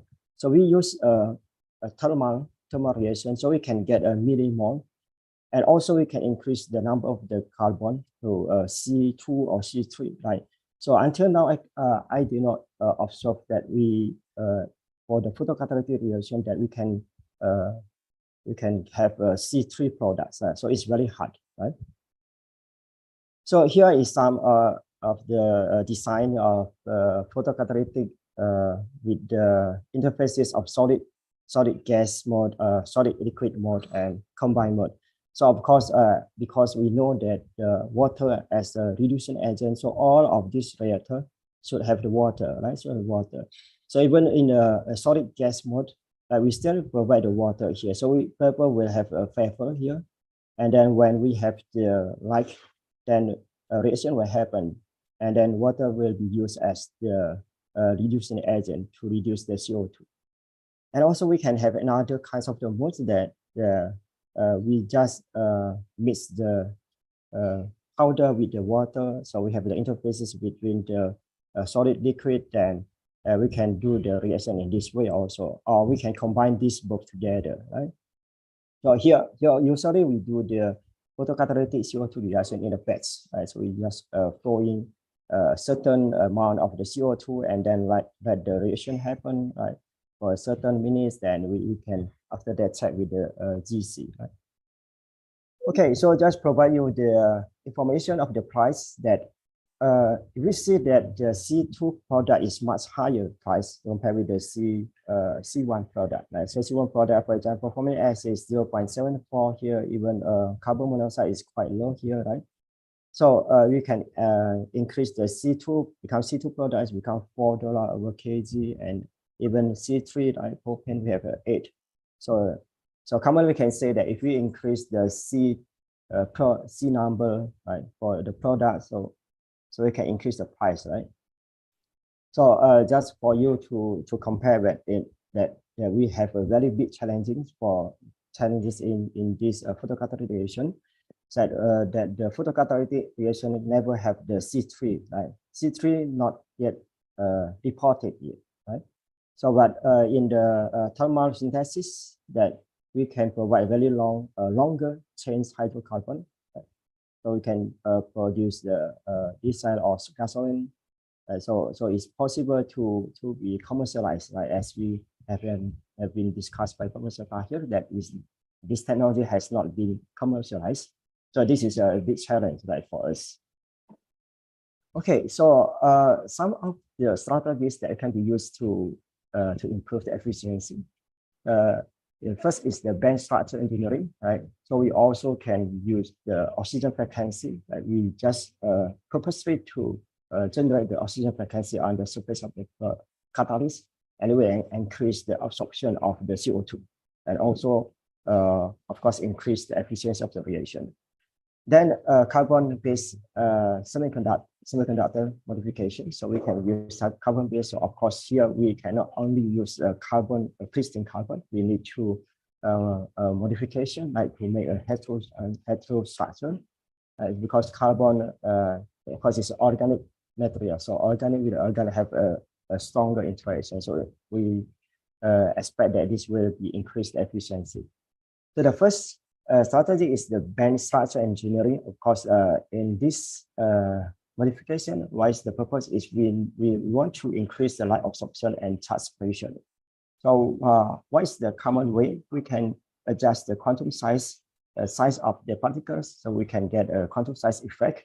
And then we also can dope the materials with different kinds of metal, like so we can make an intermediate band position. So we can increase the light absorption and plasmonic photocatalyst. So this is one of the example has been provided by Professor Yoshida by using the AZ nanoparticles, right, on potassium titanate. So this is a very good example with a plasmonic photocatalyst, heterojunction, right? So heterojunction is like to make the charge separation become better. Okay, so for the bench structure engineering, what is the purpose? We need to enhance the visible light absorption, because you can see from here the visible light absorption. The visible light spectrum from the sunlight is about 44, 43. Some source mentioned that is 44%, but some also 43. I think is quite close, about 43%. So it's quite high. So we need to maximize our properties, the photocatalytic properties, like in the visible light absorption. So that's why it's possible to tune the band gap. So for example, if the band gap is too low, as has been discussed also by Professor Tahir, if the band gap is too low, the recommendation rate become higher, right? So how to increase the band gap? You can adjust the size. So when we adjust, the size becomes smaller, then the band gap become higher, right? So we have a good shift, then we can increase the efficiency of the separation between the electron and hole. So here is the example when we adjust the size of the AG or AU, then we can see the color of the nanoparticle oxygen change from red color to blue color. So we can have a blue shift. So here provide you some example of the catalytic. The catalyst size from 100 to 400 nanometers. So we have different colors. Right? So this means that the band gap has been changed. So some strategies to modify the band gap of the semiconductor is we first, if our catalyst with a higher band gap that it cannot possible to be activated by the visible light, then we can use the sensitizers with a lower band gap, lower band gap.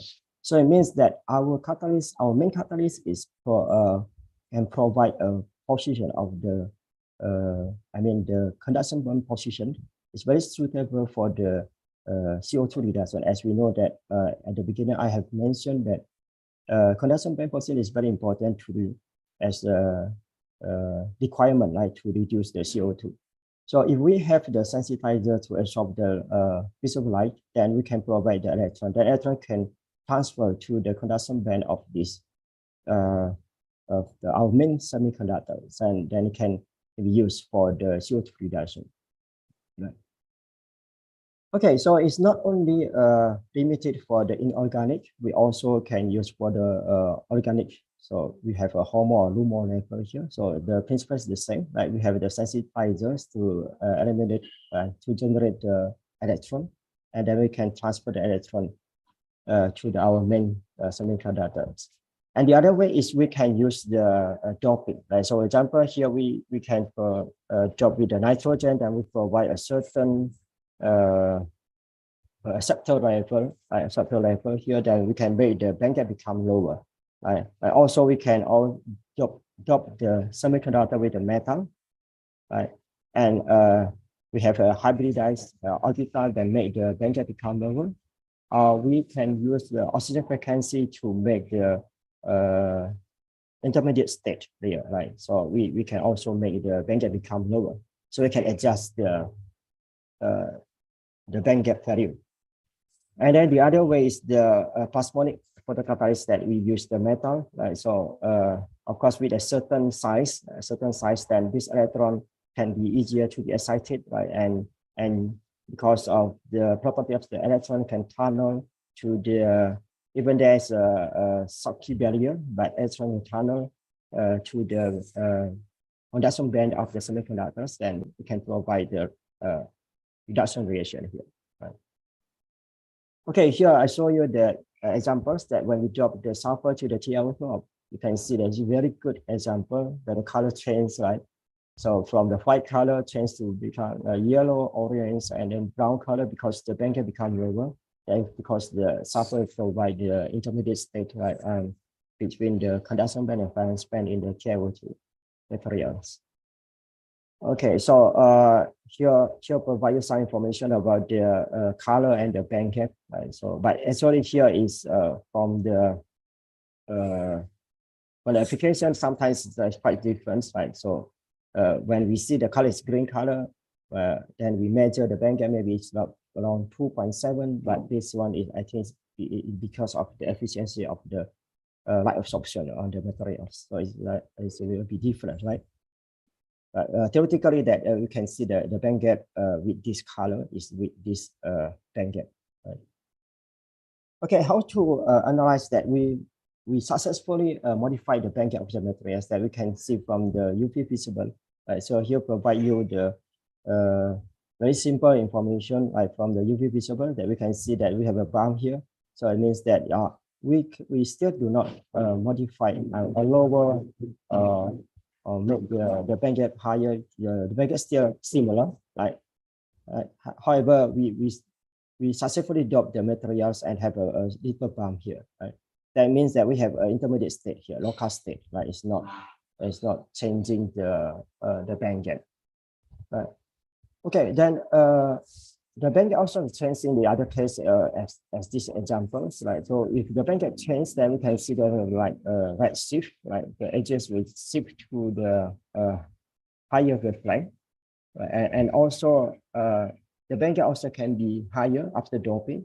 Then we can see like a plasmonic resonance have a certain peak absorption here. Right? So this means that our band gap may be higher, right? May be higher. Okay, then the second strategy that also can be used to increase the efficiency of the CO2 is the oxygen frequency engineering. So why oxygen frequency is very important? So when we have the oxygen frequency, we actually generate a certain charge on the lattice, right? So we have, because oxygen has 2 minus, so when there's a frequency on the side, then it will become positive 2, right? Become positive 2. So it will actually attract the electron, right? Attract the electron. Then it also will enhance the absorption of the CO2, right? So when the CO2 absorbed on the surface, then it will become easier to be reduced, right? So remember that the very major step, like on the photocatalytic irrigation, is the absorption, right? Absorption, because without the absorption, species will not contact with catalyst, and the charge transfer will not happen, right? So this is very important. So here, provide you some example from this journal CO2 utilization. That the Vi203 is not possible to have the CO2 reduction without the oxygen frequency, right? So you see that if you're interested with this kinds of work, then you can find the papers. I think this is quite interesting, right, for the oxygen frequency. And also provide you some information about the modes of the absorption of CO2. Then it will be monodentate, or pi coordination, or bidentate. With the different kinds of the absorption, we have a different kinds of selectivity. So this is important, right? So we have, if we have the oxygen frequency, then we also have the pi coordination interaction, right? So we have a CO2 here, that it is possible to form the bicarbonate with a monodentate, or bicarbonate with a bidentate. So if we have combined them together in order to have the CO2 reduction, so hydrogen also can absorb on the surface of the catalyst, and with this all together, then possible we have the bicarbonate product, formate, carbonyl, metal C, carbide. So if we have a further reaction on the surface, then also we have a C2 or C3 product, right?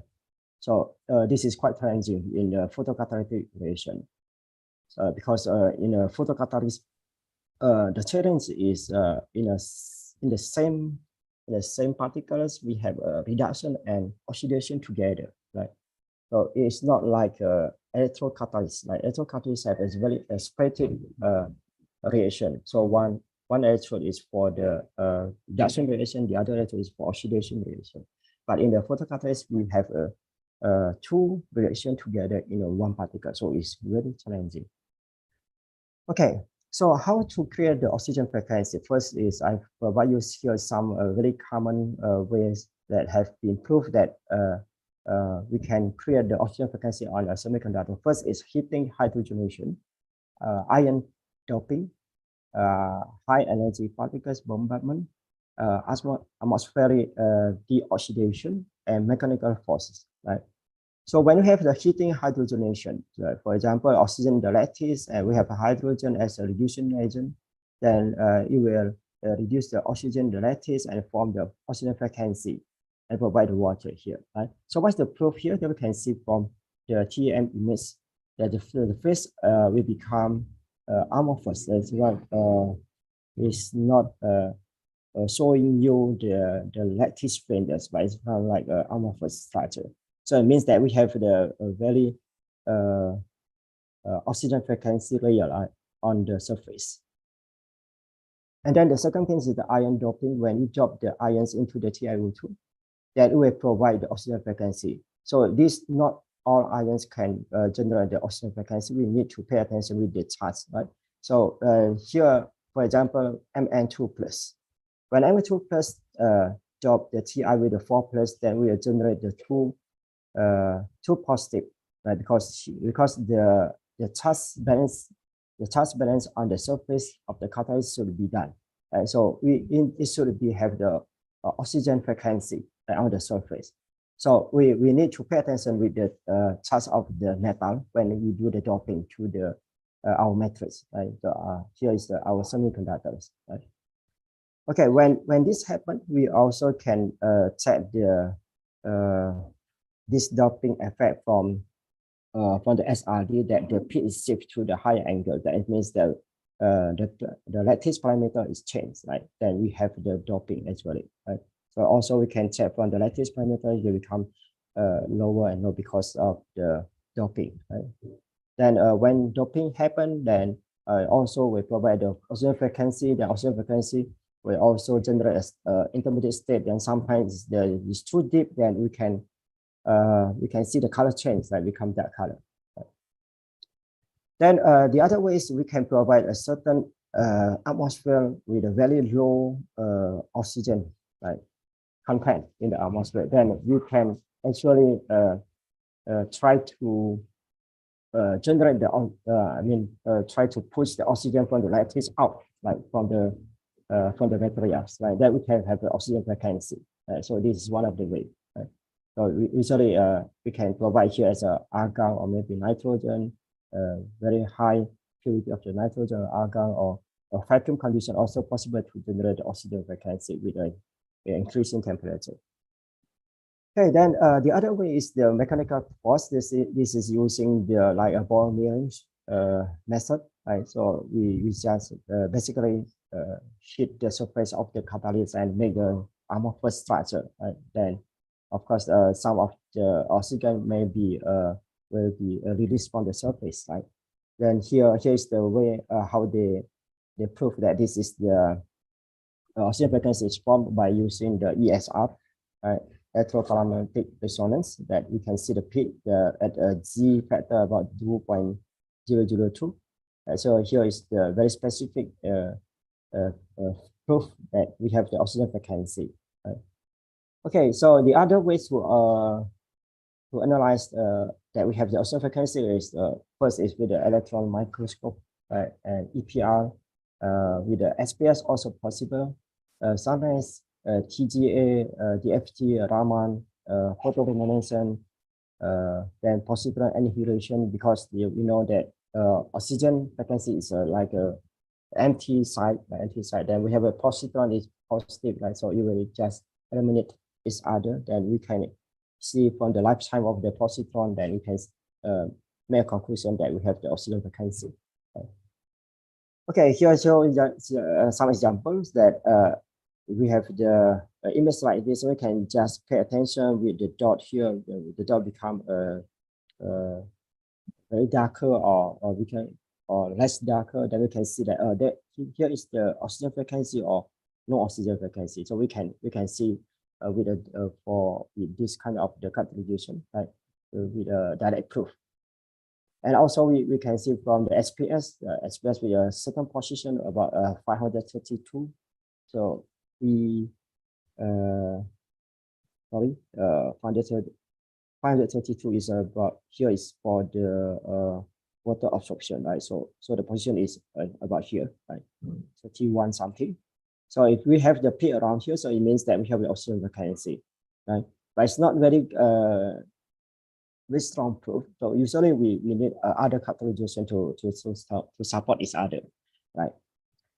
Okay, so the other way is where you can use the here is the ESR, and here is the sinus, right? We have a certain position here, right? We have a peak, right? So this peak show that we have oxygen frequency. Otherwise, we don't have the oxygen frequency, right? So this is the way how we analyze that we have the oxygen frequency.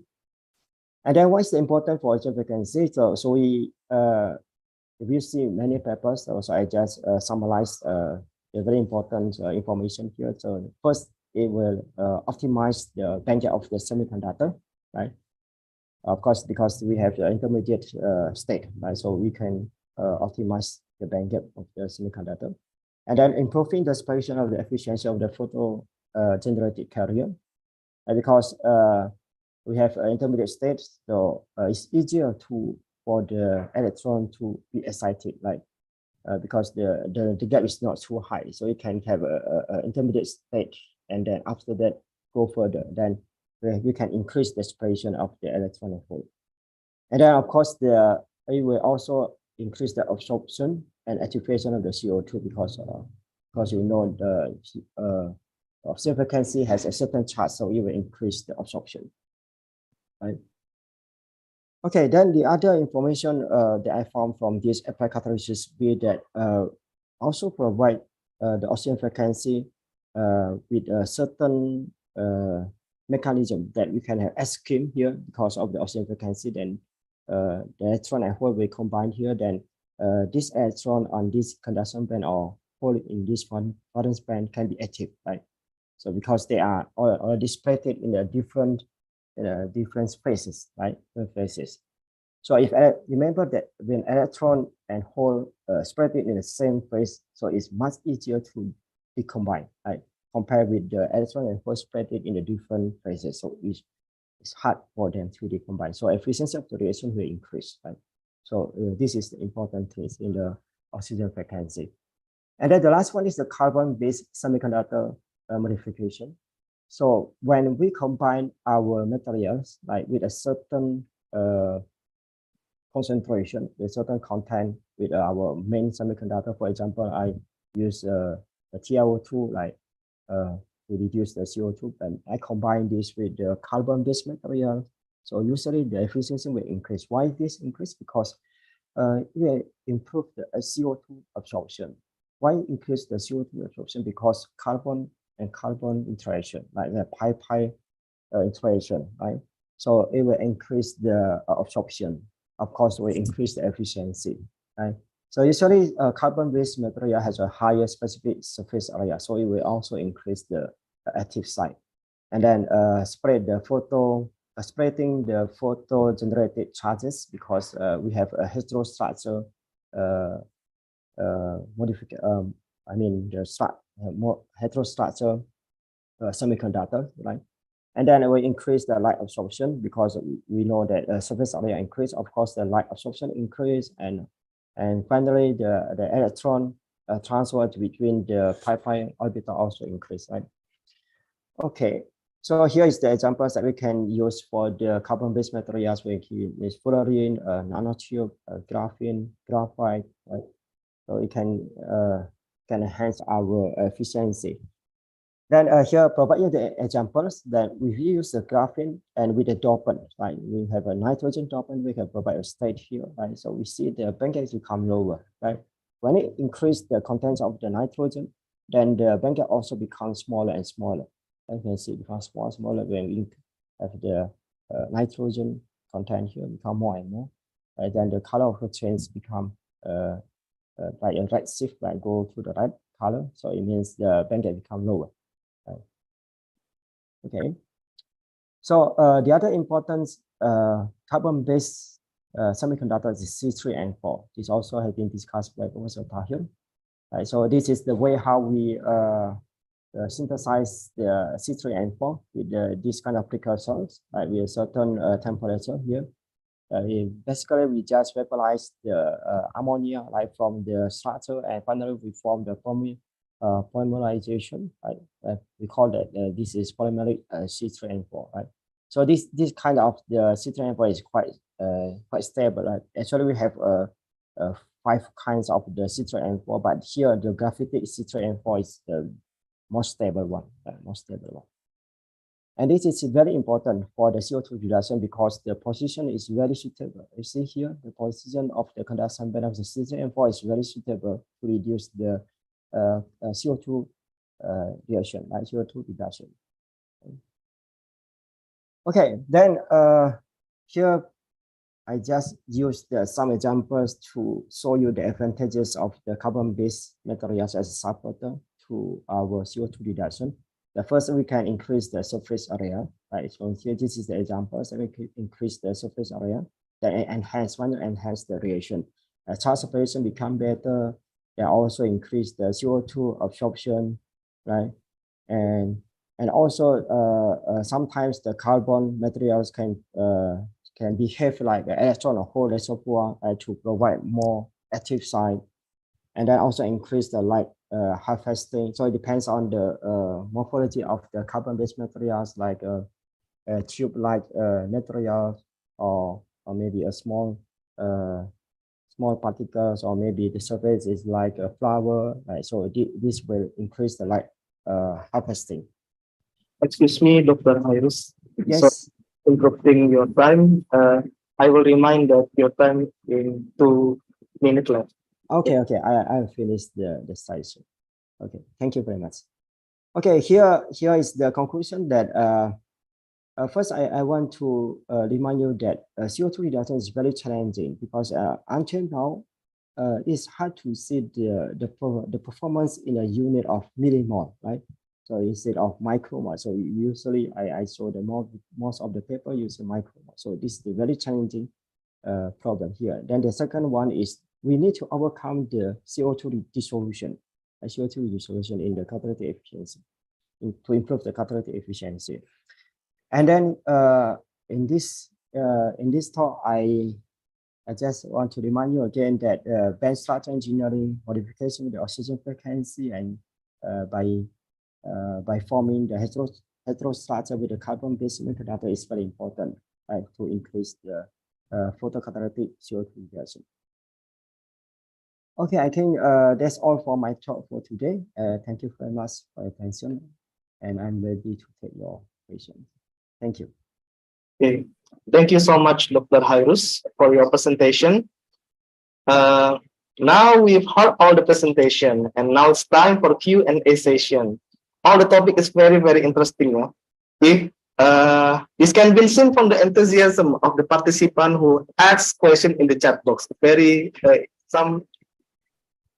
are some questions in the chat box. Maybe if anyone have a question, you can raise hand and will be given permission to ask directly to the speaker.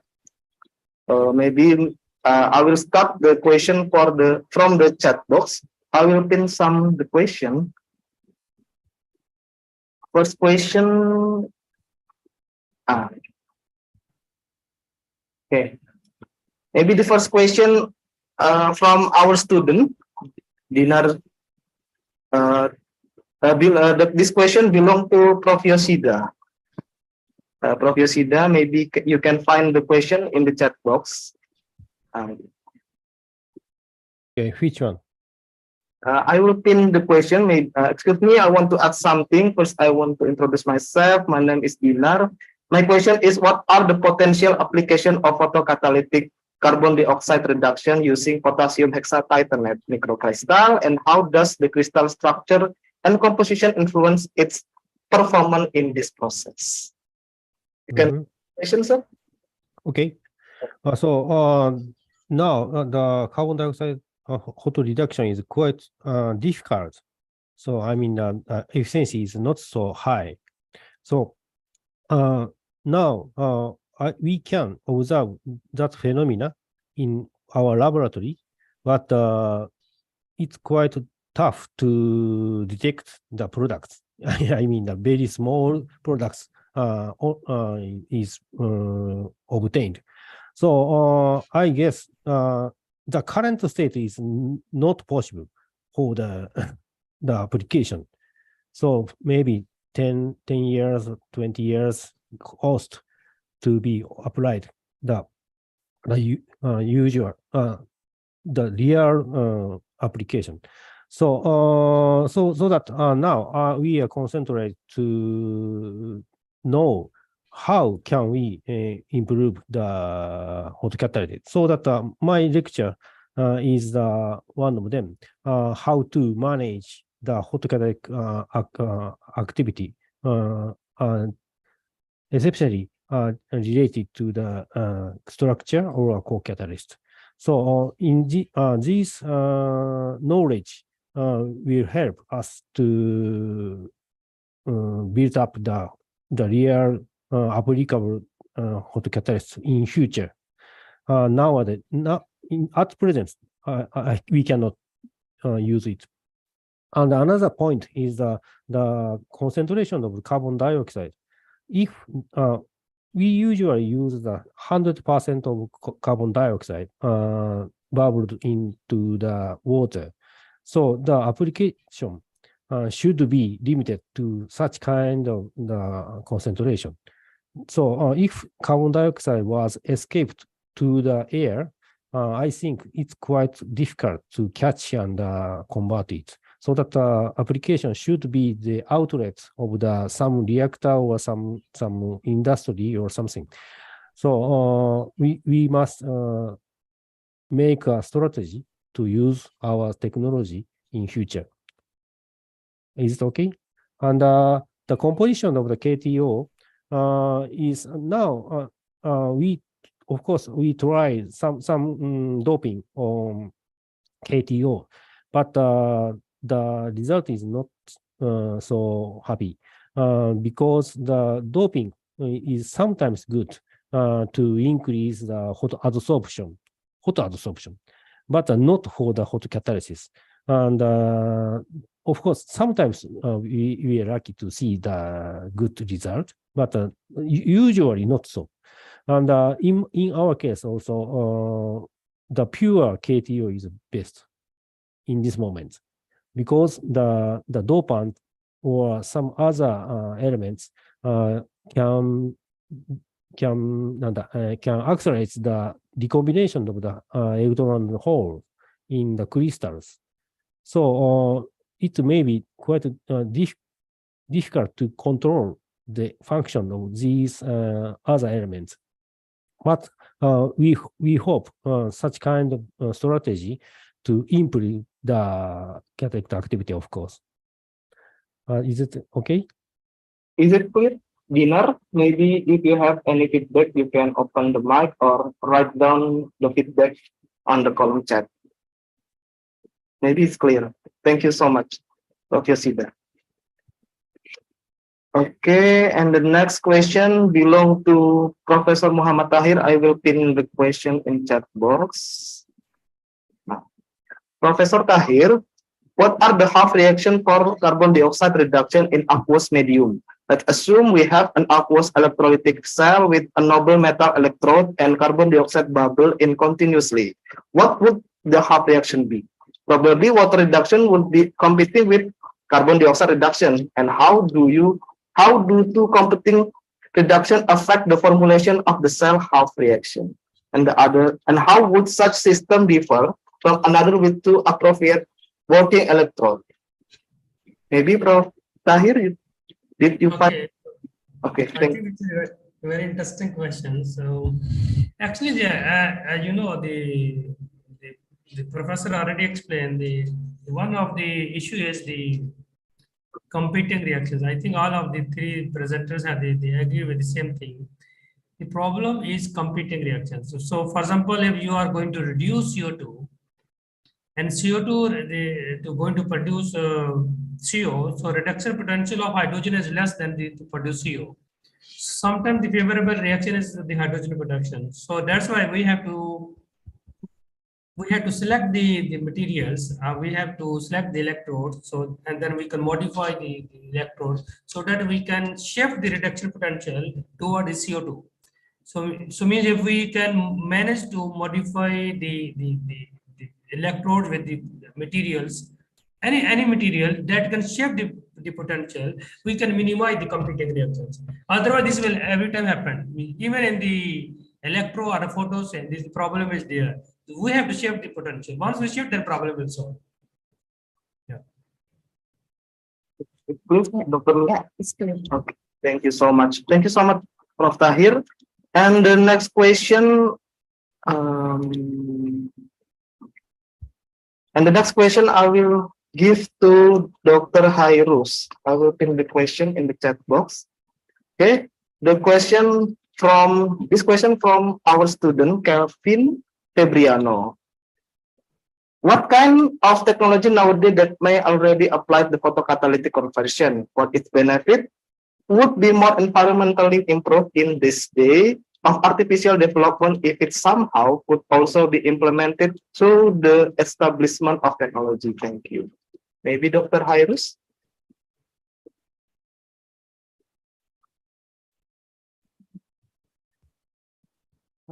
I'm sorry. Hello. Hello. Yes, I'm sorry. I have a problem with my computer because of the low bed. Yes. So I need to connect this with my charger first. Can you wait a minute? Okay. Okay. Thank you. Thank you. Maybe meanwhile we will wait. Dr. Hairus, I will move to the next question. It's from our student again. Belong to Prof. Yoshida from Eka Ramadhani from Chemical Engineering Department. Did you find the question in chat box, please? some insight. The first one to Prof. Yosida on 27 and 28 slide. It's high temperature gives more photocatalytic activity. Yeah. My question is there's limit. Okay, I remember this. When we increase the calcium temperature, the activity increases. And the graph shows that the top is the most highest one. So that you may think the further higher temperature, what happened? Unfortunately, higher than that temperature, change the structure of the KTO from the crystals to the roundish bulk. I mean, a kind of the melting occur to lose the photoelectric activity. So that's that one I presented one is the highest one. That is the property of the material. So we cannot increase so easy. Okay. Prof. Maybe Eka, if you have any feedback, you can write down in the chat box. Thank you. And the next question from Eka belong to Professor Tahir. In the previous presentation, it was explained that photocatalyst has some classification and it can be based on monometallic, bimetallic, and trimetallic. And my question, why it use more than one metallic? Okay, I think this is a very good question. So actually, we have no need to select so many material. The problem is the only single problem is the efficiency. So because if you have a single semiconductor, for example, you are using titanium dioxide. Titanium dioxide has no problem. Only the single is the lower efficiency, and lower efficiency is due to the charges recombination. For example, electron and hole, they can combine together. So all the researchers have the two possibilities. Number one is they can select different type of the material or semiconductor so that they can have the less charge recombination. But there is no semiconductor so far that as a single material can work together. So means every time we have to use more than one metal or more than one semiconductor. So once we have the potential with the metals, for example, if you are using single metal, or you're using bimetallic, so it will give the potential. Sometimes we select the metal to, like for example, in the professor she is using silver and manganese. So silver and manganese, they have the two different the properties. So one is giving the possibility for oxidation, other is giving for the reduction. So means the semiconductor itself is not efficient, but when we use these two metals, they are giving the much higher efficiency. So this is the issue is we are using metals to adjust the band positions, and also we are giving like a potential to increase the oxidation and the reduction reactions. So without this, there is no possibility. I mean, we cannot increase the efficiency. Even we can use very complex semiconductor, the efficiency is still lower due to the combination and the band position. Yeah, I think so. Thank you so much. Maybe if any feedback from Eka, you can write down the chat box. And I will back to Dr. Hairus. I will pin the question. Did you find the question, Dr. Hairus? Yes. Can you just repeat the question again? Because my name is Kelvin. Yes. What kind of technology nowadays that may already apply the photocatalytic conversion? For its benefit would be more environmentally improved in this day of artificial development if it somehow would also be implemented through the establishment of technology. Thank you. Okay, thank you very much. It's a very great questions. And as I mentioned that the photocatalysis has a very big challenges, right, to overcome this photocatalytic CO2 reduction. First, because of the for the photocatalyst, as I mentioned, that this reaction of reduction oxidation happen in a similar particle, so it's become very challenging. So now, as I saw from this recent work, it should be the most efficient should be using the electrocatalytic reaction, because the reaction for the reduction or oxidation reaction is separated, right? So we have no problem with the charge separation, right? So in a CO2 reduction for using the photocatalyst, we need first to overcome the internal factor in the semiconductor that we need to spread the charge efficiently, right, successfully. And then after that, we also need to improve the dissolution of the CO2. This is very challenging, right? Very challenging. So if we can overcome one of them, like a separation of the charge by using electrocatalysis, so it will be much easier, right, for the work. However, for electrocatalysis, usually we have a higher cost, like higher cost. So it's just like you know, the technology is just like if we increase the way to spread the charge, the electron and hole, then we also increase the cost, like increase the cost. So it will be one way increase, the one side increase, the other side decrease, right? So it means when we use the photocatalyst, we actually use the very low cost technology, but it's very challenging, right? And we use electrocatalysis means that we use a very easy way to spread the electron and hole, but we need higher cost, right? Higher cost. But so that's why sometimes people use the PEC, like photoelectrochemical. So it's just the way between the electrocatalyst and photocatalyst. So it becomes photoelectrocatalyst for the CO2 reduction. So this is also possible, right? It's also possible. So in this way, I think the most possible for the application is the electrocatalytic CO2 reduction. Well, for nowadays, right? So that's why it's still hard for us to use the CO2 reduction by using the photocatalyst for the application, right? So this is very challenging. I think that's all for me. Yes. Okay. If any feedback, you can write down the feedback to the column chat. Thank you so much, Dr. Hairus. Thank you. I will continue to the next question from Dr. Lucy to Prof. Isao Yoshida. How can we prevent the collapse of nanostructure of microcrystal as well during the electrochemical carbon dioxide reduction reaction? And how can we determine which surface of the crystal catalyst offer high catalytic performance for photocatalytic carbon dioxide reduction?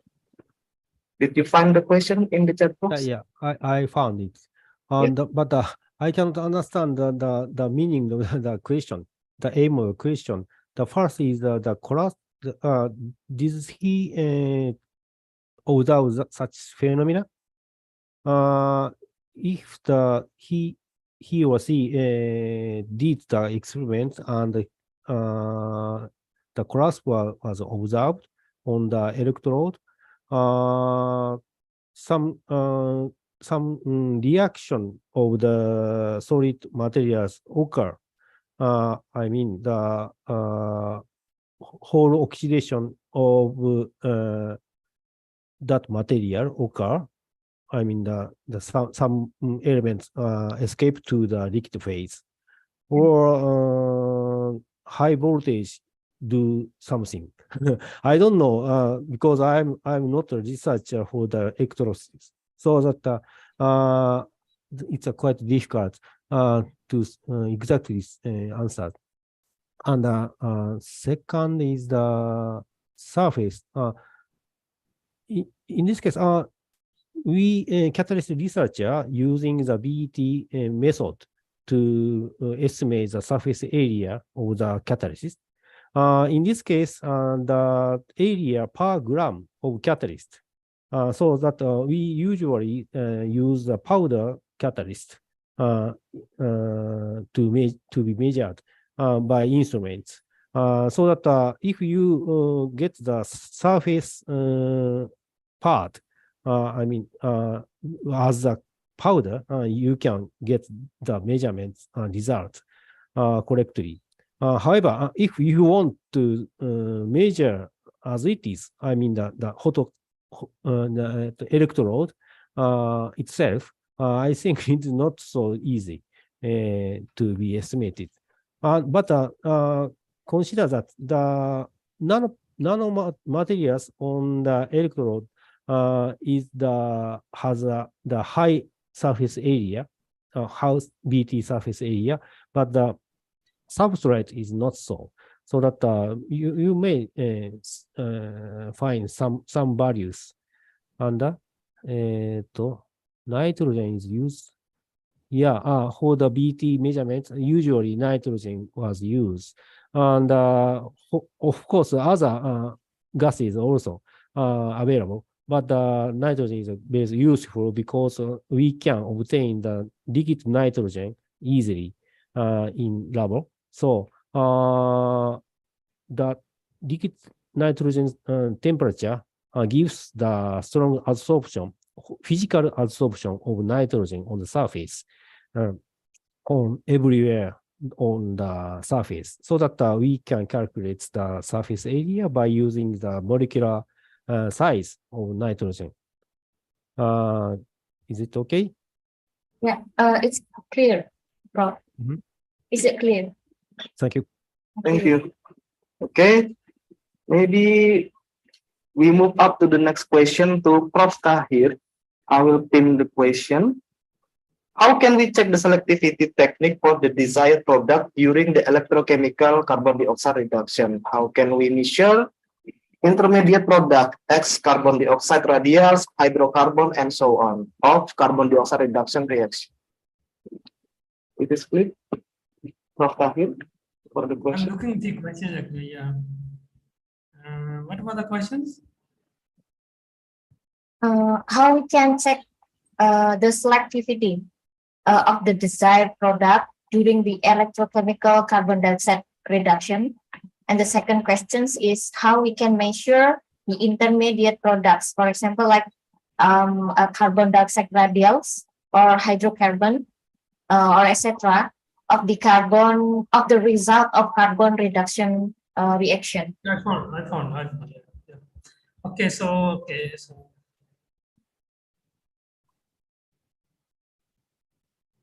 actually the first part is because question is asking how we can check the selectivity for the desired product during the electrochemical. Okay, no, this is very the important question here. Because once there is a CO2 reduction reaction, sometimes we claim selectivity based on what we are detecting. Maybe that is not the real results because maybe our system is not compatible with the products.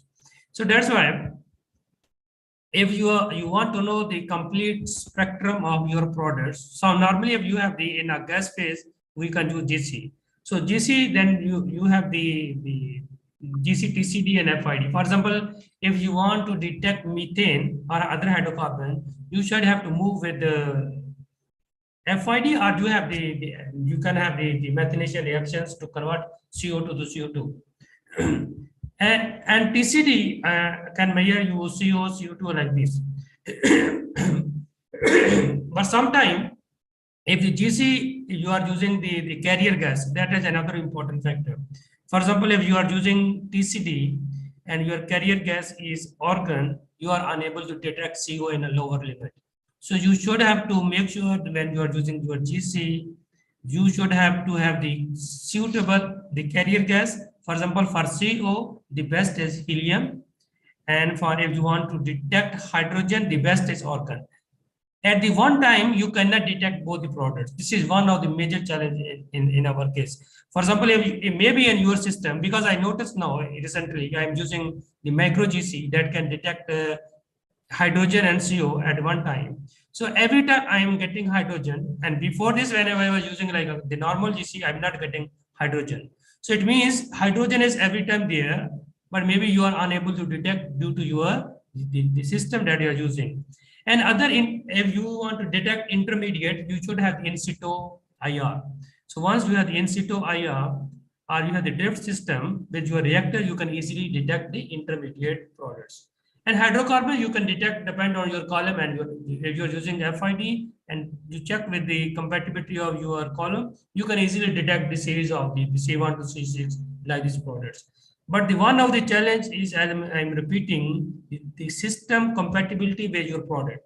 So that's why if you want to claim 100% selectivity, maybe now something is wrong because your system is not going to detect other products. So that's why this is very good question, and you have to be very careful when you are purchasing your GC or when you are going to optimize your system. I think you got my answer. Okay. Thank you, Prof. Thank you. Good. Okay. Maybe we move up to the next question for Dr. Hairus. This is the question. How does the excitation of electrons from the valence band to the conduction band resulting in change in band gap energy impact the photocatalytic efficiency of semiconductor in the context of carbon dioxide conversion, and how can this process be optimized to enhance the overall conversion yield? Okay, thank you very much for the questions. It's a great question also. And in the semiconductors, so sometimes the band gap is quite wide, and then it's not active under visible light. So of course, when we use that kind of semiconductor, it cannot give you a high efficiency. So this is very low. Like even when the band gap is quite high, I mean, the still have a little performance, but it is not expected, right? So to improve this, usually we use the doping, or maybe we use a specific treatment, like to make a oxygen frequency. Sometimes, if our material is a carbon-based material, we can also make a carbon frequency, oxygen frequency. So we create a certain charge on the surface. Right? So this charge can make sometimes a intermediate state, like between the valence band and conduction band. Then when we have an intermediate state, then electron is easier to be excited to a certain to the intermediate state first, and then further excitation, then we can have the full excitation. I mean, the electron can go to the conduction band to a certain position of the conduction band. Then the CO2 reduction become available. Otherwise, it will not be available. Even we have the intermediate state, but sometimes the intermediate state is not suitable for the CO2 reduction, right? So in this case, we just make just the same as if we want to climb to a higher site. So we need a state, right, in order to be available there in the higher site. So we need a state to just step in. Right? So electron also in this way. So you need a step to go higher and higher. So it can so the energy will be enough for the CO2 reduction. So how to make this happen? I think it sometimes is quite hard, because sometimes the doping process is not that easy that we imagine, right? So the result to analyze the dopant is success, or doping is success or not, is we can use that I have mentioned in the slide. But sometimes the dopant is very less in the matrix, and it's hard to increase. Like it has a limitation. That we cannot increase the dopants from even sometimes 1% is already too much. We cannot increase become 2%, right? Some materials can increase until 5%. Then we can easily to observe that the peak shift in the SRD pattern is very clear, but sometimes it's not clear. Like even the doping is already success, right? So the important things here is we provide the intermediate state, right? So just to increase the light absorption, and then of course to make the electron and host position become better. I think is that enough to answer the question? Is it clear? Thank you so much. Okay. Thank you. Maybe one question left to Prof. Yoshida. Okay. This is the question. What are the potential environmental and industrial application of the KT method for photocatalytic carbon dioxide reduction? And how does its performance compare to other emerging technology aimed at addressing carbon emission and sustainable energy production? Thank you. About the KTO, not so bad, but not the best. And in the meeting of the catalysis, it's very attractive because we can investigate the function of the photocatalysis and the photocatalyst structure or the some application way from that simple crystals, so that we investigate it to clarify the aspect of the photocatalyst. So now, of course, we improve the photocatalytic activity by using other co-catalysts, but the whole CO2 reduction, the useful co-catalyst is very limited, actually.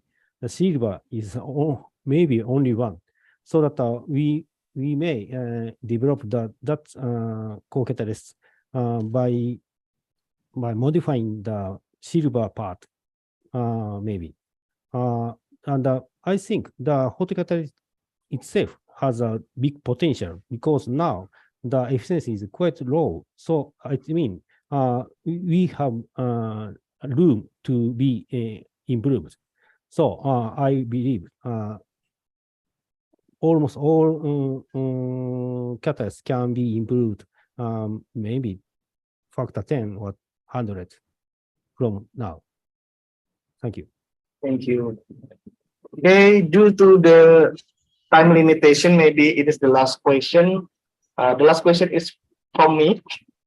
Maybe I will ask to Prof. Tahir because my question is similar with some other questions in the chat box. From Prof. Tahir, we know that Indonesia is a tropical country, that we have various weather. So it is sunlight intensity is very unstable, and then will it affect the performance of the photoreactor? And what is the strategy to optimize the efficiency of the reactor? Maybe just please complete your question.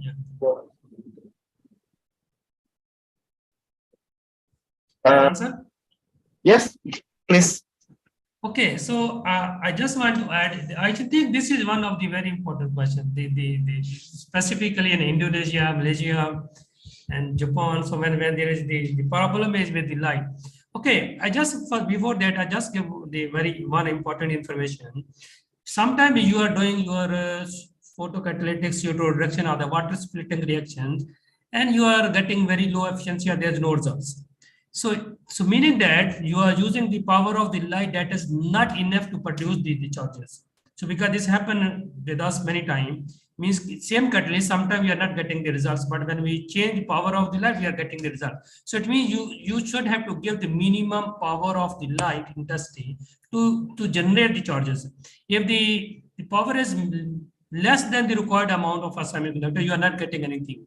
So then maybe you can spend 1 year or 5 years, you are getting, you say maybe one of the research group, they are reporting very good results and you are not getting anything.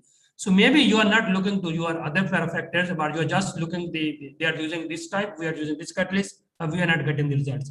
So the power of the light is very important. So now linked to your questions now, because you have the problem with the solar. So that's why you have to move the strategy of you have to store your the light when there is a sun. You can now, for example, now is very common is the batteries. So what you can do, you can use the sunlight, you can store in the batteries. So once there is no light available, you can use battery to operate your lamp.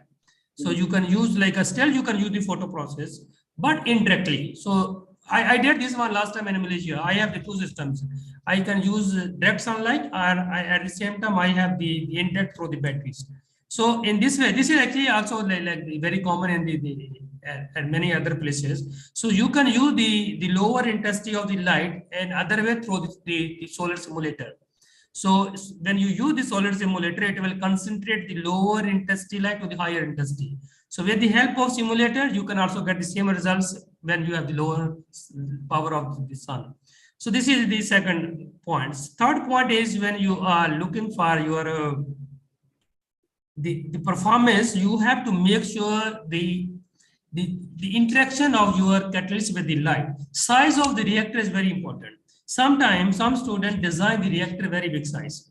So once they have the big size reactor, or maybe they have this liquid reactor with the CO2, and the light is far away from the catalyst. So the power of the light or the radiation are not going to reach to the catalyst surface. So when they are not reaching to the surface, even your power is your lamp is very strong, everything is good, your catalyst is very efficient, but you are not getting the results. So that's why the one of the challenge in this system is you have to make sure your catalyst and your light, they are interact with together. Interact means they have the intensity enough to generate the charges over the catalyst surface.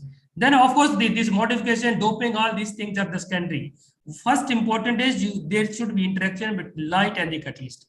And then of course the feed and then other parameters you can play around and you can improve the efficiency. That is the secondary things. The first is the interaction, power of the light, and the catalyst all should be there. So that means the design of the reactor. Yeah. Thank you so much for the insights, bro. Maybe that's all. Okay, I think this is the end of our discussion. Thank you very much for all the speakers and the participants. I hope this event will bring benefit for us, for our institution, and for our country. That will be all from me.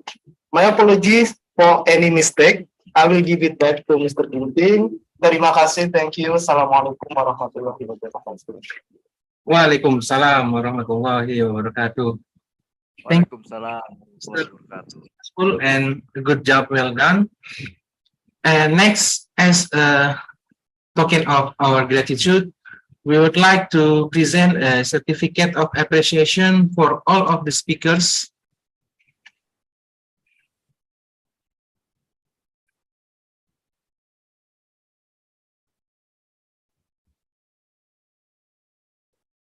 Okay, this one is for Professor Hisao Yoshida.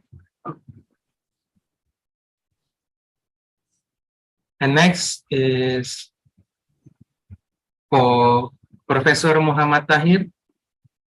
Thank you so much. Yeah, you are welcome. And the last is for Dr. Hairus Abdullah. Thank you very much. Thank you. Okay, before we end this session, we would like to take another group picture. So please turn on your camera and use the virtual background available from the comment chat.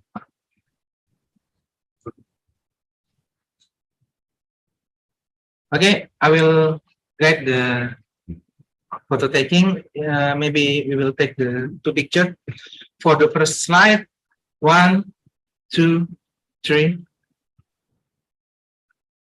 Okay, for the second slide, 1, 2, 3. Okay, that will be all for today. We would like to thank all the participants and all the speakers for today's event. We hope that we can see you again for our next event. So thank you very much. Wassalamualaikum warahmatullahi wabarakatuh and good morning. Thank you. Thank you. Goodbye. Approaching us. So thank you so much, Dr. Lucy, for approaching and for invitation.